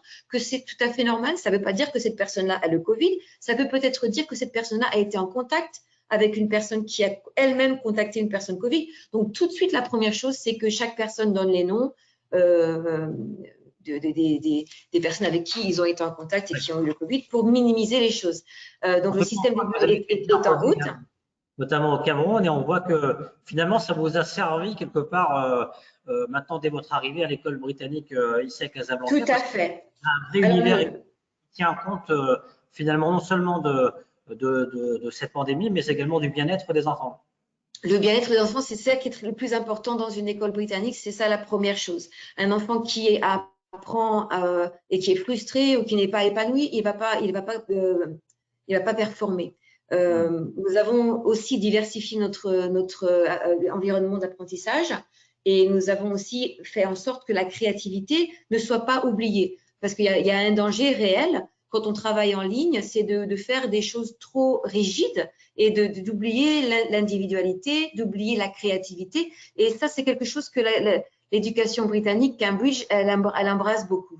Oui. Eh ben justement, pour reprendre Ilham Benis, la directrice générale de la Bridgesham, qui citait Einstein, Einstein avait dit également l'imagination est plus importante que la connaissance. Tout à fait. Et c'est très, très important de faire en sorte que la continuité du cursus pédagogique soit là, mais aussi que ce soit quelque chose que les enfants apprécient, où ils se sentent épanouis, où ils aient aussi une chance de briller en tant qu'individu. Et parfois, malheureusement, c'est dans d'autres systèmes, c'est un petit peu rigide. Si vous êtes un enfant transparent, personne ne vous entend, il n'y a pas d'individualité. Nous, on essaye toujours de faire en sorte que l'enfant soit épanoui, qu'il apprenne pas par cœur, comme m'a dit madame, c'est pas un apprentissage du par cœur, un apprentissage critique, un apprentissage où on apprend aussi à innover, à prendre des risques, à être confiant en soi. Ce n'est pas du tout la même chose. Donc, la continuité pédagogique était très importante et ce n'a pas été forcément fait avec des choses qui coûtent de l'argent. Donc, je répète, ça, c'est très important parce qu'au niveau des inégalités sociales, il faut se rendre compte que nous vivons une époque formidable. Moi, quand j'ai grandi, je ne vais pas dire mon âge, sinon on va me prendre pour un dinosaure, mais quand j'ai grandi, il y avait une encyclopédie dans la chambre de mon frère et c'était là où il y avait tout le savoir. À l'heure actuelle, les enfants, ils ont l'Internet. La plupart des parents ont l'Internet. Donc, l'accès à la culture, à l'apprentissage, aux livres, à la lecture, est déjà là. Donc, il ne faut pas dire que l'apprentissage, c'est forcément quelque chose qui est très cher. Et nous apprenons à nos enfants à devenir des apprenants à vie. Nous ne leur apprenons pas quoi apprendre, nous leur apprenons comment apprendre. Et on utilise ce qu'on appelle en anglais « inquiry-based learning », où l'enfant n'est pas, mon anglais revient, n'est pas abaissé au niveau technologique, mais au contraire utilise les technologies du 21e siècle. On ne donne pas à l'enfant, par exemple, j'ai vu une leçon hier sur les habitats des animaux, et on demande à l'enfant, que connaissez-vous des habitats? C'est la première chose. La leçon ne commence pas avec, je vais vous dire, voici le titre, la date, et voici la page 41, on va lire, on va copier. Non, c'est un habitat, les animaux, imaginez la richesse du Maroc. Nous avons le désert, nous avons l'endroit humide, il y a tout. Les 4 saisons, c'est ici. Et l'enfant, en parlant avec sa table, va commencer à poser des questions, va commencer à donner des réponses. Et l'enfant qui lève la main et qui dit « Madame, c'est quoi la différence entre le désert et la savane ?» Vous voyez, ça, c'est des choses qui sont magnifiques que quand j'étais à l'école, moi, je n'ai pas eu. Parce qu'on ne m'a pas laissé le temps d'être une personne individuelle, de parler, de poser des questions. Et parfois, l'enfant apprend à l'adulte. C'est ça qui est formidable, parce qu'ils ont des questions par leur façon d'être. Un enfant, c'est quelqu'un quand il naît, qui passe ses toutes premières années à poser des questions. C'est quoi ça? C'est quoi ça? C'est quoi ça? Et quand on entend ces questions et qu'on essaie de les embrasser et qu'on guide ces questions vers un apprentissage, c'est beaucoup plus intéressant parce que l'enfant n'apprend pas seulement ce qu'on veut lui apprendre maintenant, mais il apprend aussi à faire des recherches, ce que nous, à notre époque, nous apprenions à l'université. Donc, ce n'est pas du tout la même chose. Alors, Patricia King, c'est vrai qu'on le voyait avec Mohamed Taheri, avec Catherine Thompson, hein, il y a une vraie volonté de la part du Maroc et du Royaume-Uni de davantage coopérer, davantage multiplier l'éducation britannique. Ici, au Maroc, vous qui êtes la nouvelle directrice de la British International School de Casablanca, qu'est-ce que vous pouvez nous dire justement par rapport à cette thématique des inégalités sociales? Parce que finalement, c'est une école de prestige à laquelle vous donnez accès ici concrètement au Maroc. Voilà, alors c'est une histoire, c'est l'école de Casablanca, la British International School of Casablanca, c'est une histoire où il y a une vision, il y a quelqu'un qui est derrière, qui a une très grande vision, et sa vision c'est Aspire, Act and Achieve, c'est-à-dire qu'en aspirant à atteindre des grands buts, en agissant pour que ça se réalise, on arrive à un niveau. Et ça, c'est une vision qui est formidable. Et cette vision-là, la plupart des gens qui emmènent leurs enfants ici, ils la veulent, et ils ont parfois le choix, c'est envoyer mon enfant dans une école boarding school, et donc il n'aura plus sa richesse, la richesse du Maroc, la richesse de la famille. Vous savez, en Afrique, c'est pas la personne qui élève l'enfant, c'est le village. C'est complètement différent.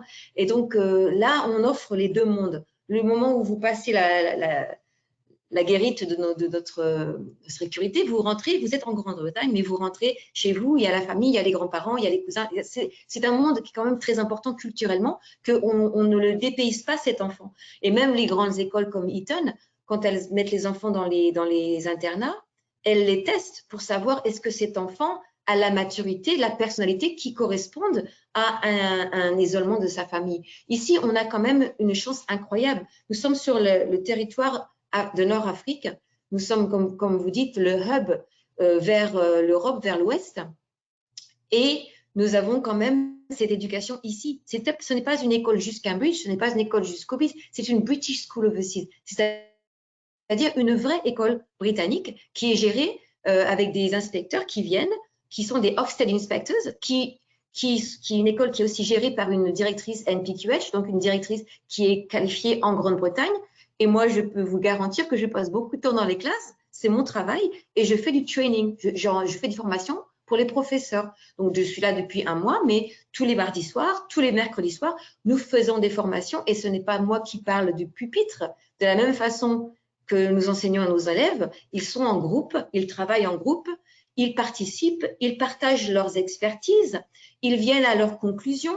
Ce sont eux qui dirigent l'apprentissage et l'évolution de notre école, vous voyez. Et nous avons aussi, au niveau des choses techniques, on utilise bien sûr des logiciels qui sont très poussés à l'apprentissage, mais nous utilisons aussi des choses qui sont accessibles à tous sur l'Internet que nous donnons à nos enfants. Donc, le Cambridge Curriculum, c'est une lignée, c'est une guidelines, mais ça ne veut pas dire qu'on a un livre précis qu'on doit suivre. Le professeur britannique qui a son QTS ou son Qualified Teacher Status, c'est un professeur qui a déjà l'esprit critique, qui choisit ses ressources, qui choisit surtout en fonction de ses apprenants. Donc, si j'ai un apprenant qui écoute, un apprenant qui apprend par l'écoute, pardon, un apprenant qui écoute parce qu'il est visuel, je vois et je planifie ma leçon selon les besoins de mon élève.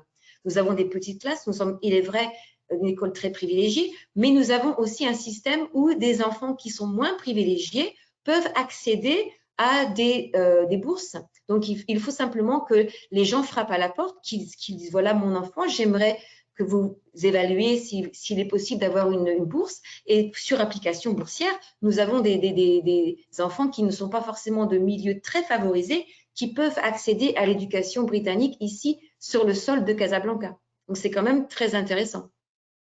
Merci beaucoup, Patricia King, directrice donc, toute récente hein, de l'école internationale, l'école britannique, bien sûr. Alors, on va passer à la séance des questions et des réponses. On a eu beaucoup de questions en amont, juste avant ce webinaire et durant ce webinaire. Il nous reste 20 petites minutes. Alors, on a beaucoup de questions, notamment pour Mohamed Taheri, mais il y a la distribution qui sera faite pour chacun.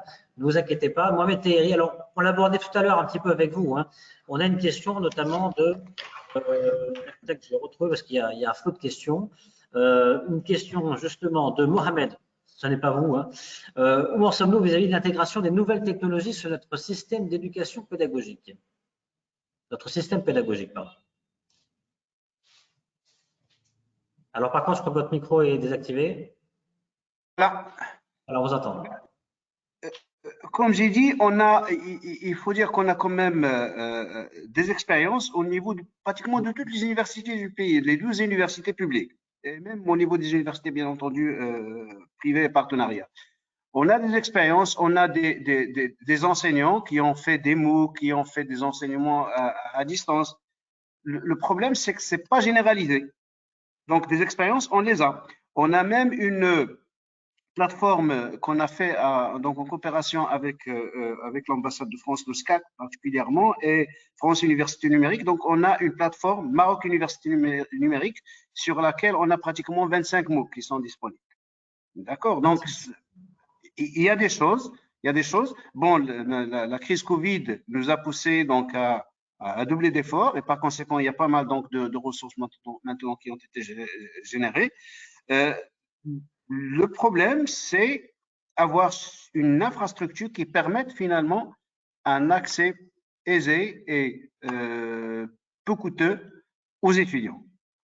Et bien entendu, donc la production des ressources numériques, c'est quelque chose c'est un processus continu. C'est un processus continu.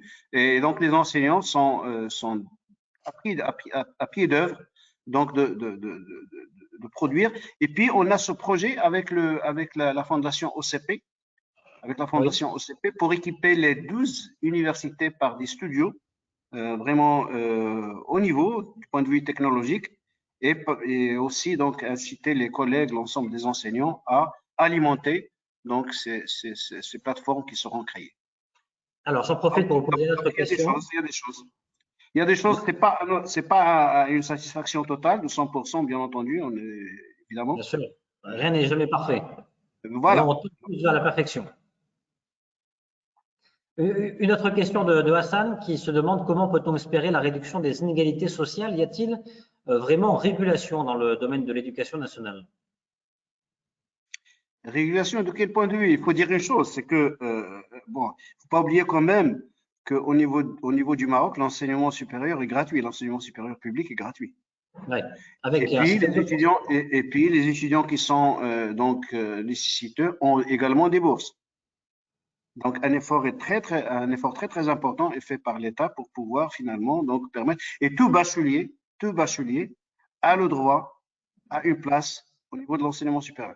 La difficulté, c'est dans quelle faculté, dans quel établissement il a cette possibilité. Par contre, ce qui est prisé, ce sont les établissements à accès régulé, les écoles d'ingénieurs, les ENCG, les facultés de médecine, pharmacie, médecine dentaire. Mais là, la capacité, il est limitée. Il est limité de par la nécessité d'assurer un encadrement idoine pour ces formations-là. Et par conséquent, un élève qui a son baccalauréat, bon, peut-être il n'a pas une place dans ces établissements, mais il aura une place dans une faculté de lettres, dans une faculté de droit, dans une faculté de sciences. Et tout l'enjeu maintenant, c'est au niveau de ces établissements à accès régulé, c'est d'améliorer la qualité, effectivement, au niveau de ces établissements où il y a un problème de taux d'encadrement parce qu'il y a beaucoup d'élèves, beaucoup d'étudiants, pas assez d'enseignants, et justement, l'enseignement en ligne va nous aider à améliorer, si vous voulez, ce taux d'encadrement parce qu'on va utiliser mieux les ressources humaines dont nous disposons. Alors, une autre question de Mohamed, également un autre Mohamed, que je poserai également à Jalal Sharif dans quelques instants. Est-ce que le bac professionnel réduit les inégalités pour l'accès au marché du travail? Pardon, excusez-moi, est-ce que le bac professionnel. Mais ensuite, à vous, Jalal Sharif. Mais on parle du bac professionnel qui a été mis en place tout récemment, effectivement. Hein. Mohamed Tahiri, est-ce que ce bac pro est destiné à réduire les inégalités pour l'accès au marché du travail?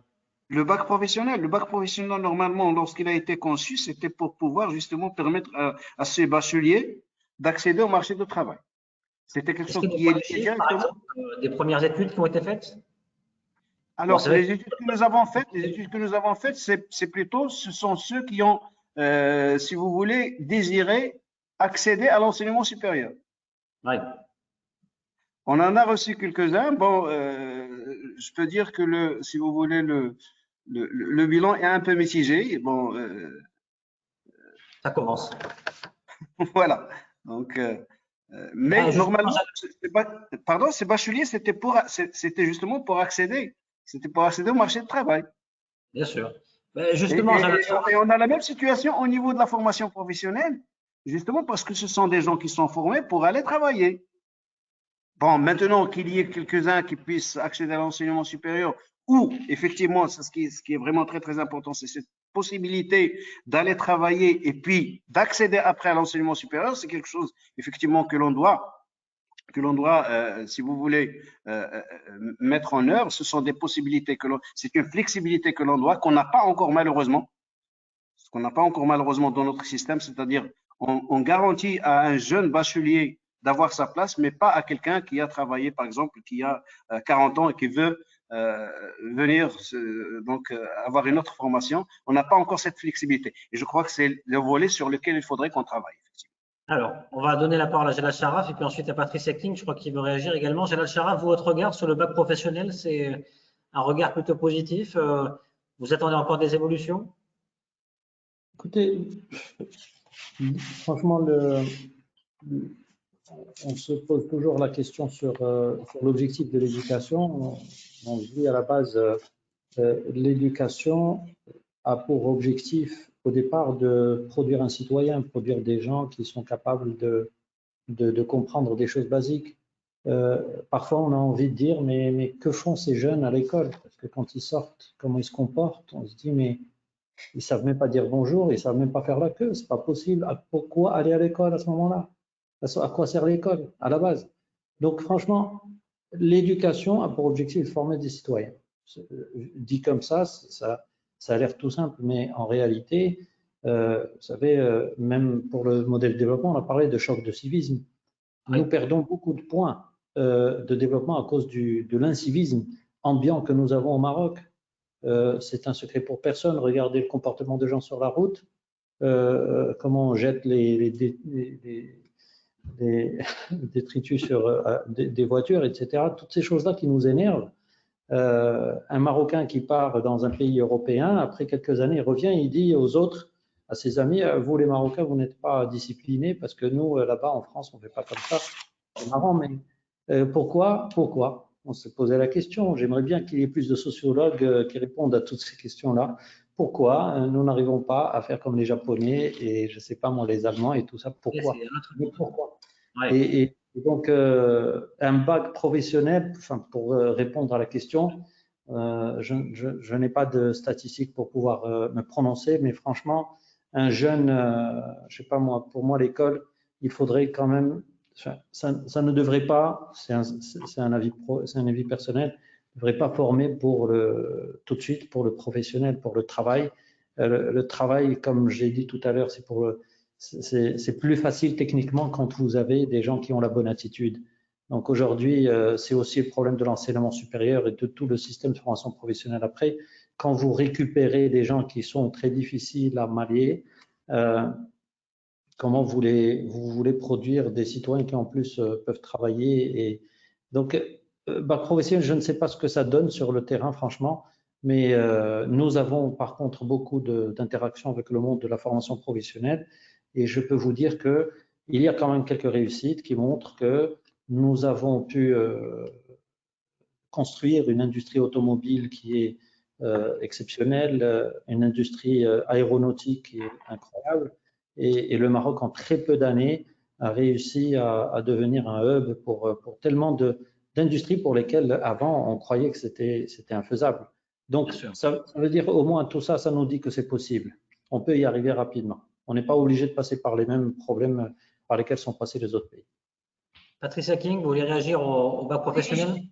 Je voulais parler surtout que le système britannique offre à tous les jeunes, alors c'est pas forcément dans la situation Covid, work experience. Ça s'appelle work experience parce que c'est une expérience du monde du travail. C'est généralement quand l'enfant commence ses IGCSEs à l'âge de 14-15 ans et il passe 15 jours en entreprise en tant que stagiaire et c'est souvent les entreprises pour lesquels il voudrait travailler. Donc, par exemple, une personne qui veut devenir architecte va travailler dans un cabinet d'architecture. Une personne qui veut être vétérinaire va voir ce que c'est au jour le jour le monde du vétérinaire. Et ces 15 jours sont très formateurs, même si l'enfant n'est pas forcément jumelé avec l'apprentissage qu'il a désiré. Pourquoi? Parce que ça apprend à l'enfant, la jeune personne, l'importance de se comporter différemment au monde du travail. Et j'avoue que depuis que je suis venue travailler en Afrique, il m'arrive très souvent d'avoir à prendre, même pour des gens qui sont assez qualifiés, à prendre les gens et leur dire, voilà, vous êtes dans une école Cambridge, vous devez vous habiller comme ça, vous devez parler comme ça, vous devez dire bonjour comme ça, vous devez marcher, on croise quelqu'un, on dit bonjour madame, au revoir monsieur. Et les enfants, c'est pareil, quand on les rend aux parents, on les regarde dans les yeux, on dit merci pour la journée, à demain, merci ma petite Sophie. Ce sont des petites choses, mais c'est vrai que l'éducation british a ça. C'est très, très important. L'enfant qui arrive en retard, je suis une personne qui forme les professeurs et les assistants. Je leur dis, qu'est-ce que vous faites si un enfant arrive en retard? Je les mets dans une situation de drama, de roleplay. Et la première chose qu'on me dit, tu étais où? À quelle heure? C'est pas ça. La première chose, c'est bonjour Sophie, comment vas-tu? Ça va ce matin? Allez, viens, je vais t'aider. On pose et on s'assoit. Qu'est-ce qui s'est passé ce matin? Tu es arrivé un peu en retard. C'était pourquoi? Ça va à la maison? Et c'est comme ça qu'on parle aux enfants. Pourquoi? Parce que cet enfant, il doit se sentir en sécurité. On revient toujours au bien-être. Le cœur de notre école, de la vision du Cambridge, c'est l'excellence. L'excellence, c'est comment? C'est par d'abord les bonnes manières, le respect de soi. Et c'est facile parfois de faire mais ce n'est pas nécessaire. Voyons toujours le positif dans chaque situation. Faisons en sorte que les enfants se sentent écoutés. Et nous, quand nous avions 14-15 ans, les gens disaient pareil, ah, c'est une génération, mais on n'est pas très différents d'eux. Il ne faut pas oublier que quelques années, on est des dinosaures maintenant, ça c'est vrai. Enfin, moi toujours. Mais je me rappelle que j'étais rebelle. Et quand on parle aux enfants, il y a une façon de parler, il y a une façon de les écouter surtout et de marcher avec eux. À la place de dire, tu dois faire ça, c'est maintenant. On va faire ça, d'accord? Qu'est-ce que tu préfères? En bleu ou en rouge? Donc, c'est pas une dictature, c'est une façon de parler aux enfants. Et parfois, la discipline, c'est pas devant tout le monde. On prend la petite Sophie ou le petit Jimmy qui est pas de bonne humeur, qui se chamaille, on lui parle séparément. On parle à l'enfant, mais comme individu, pas comme c'est moi ton patron et tu m'écoutes ce que je te dis. C'est ça la différence. Et je pense que l'insertion dans les entreprises à l'âge de 14-15 ans, pendant les années formatrices, apprennent aux jeunes l'importance d'être formel. Être formel, ce n'est pas quelque chose de naturel. Je ne suis pas née comme ça s'apprend. Et ça s'apprend comme on apprend à laver les mains. Là, avec le Covid, on en a vu de toutes les couleurs. On a dû apprendre les 7 façons de frotter les mains à droite, à gauche, tout ça. Mais ce sont des choses très formatrices parce que c'est la base de tout. Et c'est vrai que la courtoisie, la politesse, dire bonjour, dire merci, avant tout, c'est bonjour. Après, on parle. Et parfois, on s'assoit, on arrête tout et on écoute. Et le bon Dieu nous a donné 2 oreilles et une bouche. Et ça, c'est très important. Et le jeune qui se retrouve en entreprise, il a cette humilité de recommencer à zéro. Il se trouve là, il est le kéké dans son playground à la récréation. C'est lui qui est grand, il est en train de passer ses examens et tout. Et là, il se retrouve, c'est le junior dans une entreprise. Il fait le thé, il fait le café. Et c'est un changement de mindset, change of mindset. On change la façon dont on pense. Et c'est très formateur pour les jeunes. Et je pense que ça serait bien si on pouvait apporter ça à nos jeunes. Le BTEC aussi est quelque chose qui est de plus en plus important en Grande-Bretagne. Le BTEC, c'est un petit peu comme votre bac professionnel. C'est un peu plus vocationnel. Et ça aide les enfants non seulement à avoir des examens, mais aussi à préparer un portfolio de compétences. Donc là, c'est encore les évidences, préparer, faire voir voilà qui je suis, voilà ce que j'ai fait, mais ce sont toujours des projets qui sont leurs projets. Voilà ce que j'aimerais faire, voilà ce que je vais étudier. Et ce n'est pas toujours une dictature du sujet. Après, on va vous poser des questions comme on avait appris à notre époque. C'est surtout par rapport aux compétences. La personne qui doit pas penser de façon critique, qui doit pouvoir débattre, qui doit pouvoir évaluer une situation, expliquer le pour et le contre. Toutes ces choses-là, ce sont des choses très importantes parce que nous formons des gens à des métiers que nous ne connaissons pas. Et c'est très important. La base, c'est quoi? Nous sommes des êtres humains. Nous devons pouvoir dire non et pourquoi. Et nous pouvons aussi changer d'avis et pourquoi. l'esprit critique. Nous pouvons voir des ressources d'information et dire non, ce n'est pas fiable parce que, et c'est ça la nouvelle éducation. On ne peut plus éduquer les gens comme il y a 50 ans. Et je pense que l'insertion dans l'entreprise, c'est très important aussi au niveau de la compréhension de la formalité du monde du travail. Ça n'a rien à voir avec l'école, ça n'a rien à voir avec la cour de la récréation. Et c'est très bien de faire ça en Grande-Bretagne. Je sais qu'avec le Covid, on a tout arrêté, mais de remettre ça, ça serait formidable pour tous nos jeunes. Alors, il nous reste 5 minutes. 2 questions. On a une question pour Mohamed Terry et puis une question pour Catherine Thompson qui nous fera le plaisir finalement de conclure avec nous. Justement, vous en avez fait mention, Patricia King, l'uniforme. Mohamed Terry, alors je ne vais pas vous poser la question en tant que responsable du département département de l'enseignement supérieur, mais vous, personnellement, est-ce que vous seriez peut-être pour l'uniforme? C'est une question que pose très sérieusement Yaya, qui nous dit en matière d'inégalité sociale, l'uniforme britannique au Maroc, pourquoi pas? Et en plus, ça pourrait créer des emplois pour le secteur du textile, en pleine relance économique. Et des idées qui émergent. Mohamed Terry. Bah, écoutez. Je ne vous engage pas au niveau de votre titre. Vous savez, moi, j'étais directeur adjoint d'une école, c'est l'école Mohammedia où l'uniforme est obligatoire. Ah ben voilà, comme par hasard. Bon, ben, je crois que l'uniforme, peut-être, vu sous cet angle-là, avoir une certaine uniformité, évidemment, bon, ça peut être défendable, mais également la possibilité, donc, pour les gens de se vêtir comme ils l'entendent, ça aussi, c'est défendable. Chacun ses avantages, oui. Voilà, je crois que… Ou alors on fait un jour de Par contre, quand même, bon, peut-être, je suis de cette génération de dinosaures, il y a quand même un minimum de, comment appeler ça, de correctness à avoir, que ce soit dans un établissement d'enseignement, quel qu'il soit. C'est-à-dire, on ne peut pas se vêtir comme on l'entend. Il y a des règles à respecter. Bien sûr. Je fais peut-être partie de l'ancienne génération, donc je suis comme ça. Mais je crois qu'il y a quand même un minimum de se vêtir correctement, donc de respect pour l'institution à laquelle on appartient. C'est le minimum. Alors, on va conclure avec Catherine Thompson, puisque vous nous parliez tout à l'heure d'une réunion le 23 ou le 24 mars, le 24 mars. Exact, le 24 mars, effectivement. 24 mars. Bon, des bonnes nouvelles, sans doute, peut-être des nouvelles écoles, des nouveaux partenariats? J'espère, oui. Oui, c'est une question que pose Youssef. Il se demande s'il va y avoir de belles annonces dans les prochaines semaines. Oui, fingers crossed. On croise les doigts. On croise les doigts, d'accord. Merci à vous tous. Merci beaucoup, Catherine Thompson, d'avoir été avec nous ce soir. J'appelle que vous êtes la conseillère en éducation du Maghreb au département du développement international de l'ambassade de Grande-Bretagne. Merci également Patricia King, nouvelle directrice de la British International School of Casablanca. Merci M. Jalal Sharaf également d'avoir été avec nous, directeur général de la CGM, président du directoire de l'Observatoire des métiers, des compétences, des branches professionnelles. Et merci Mohamed Terry, responsable donc du ministère de l'Éducation nationale, directeur de l'enseignement supérieur et du développement pédagogique. Très bonne soirée à vous tous et à très bientôt. Très bonne soirée, merci beaucoup. Merci, bonne soirée, au revoir. Au revoir et à très bientôt pour un prochain webinaire de la Chambre britannique. Excellente soirée à tous. Excellente soirée. Soirée.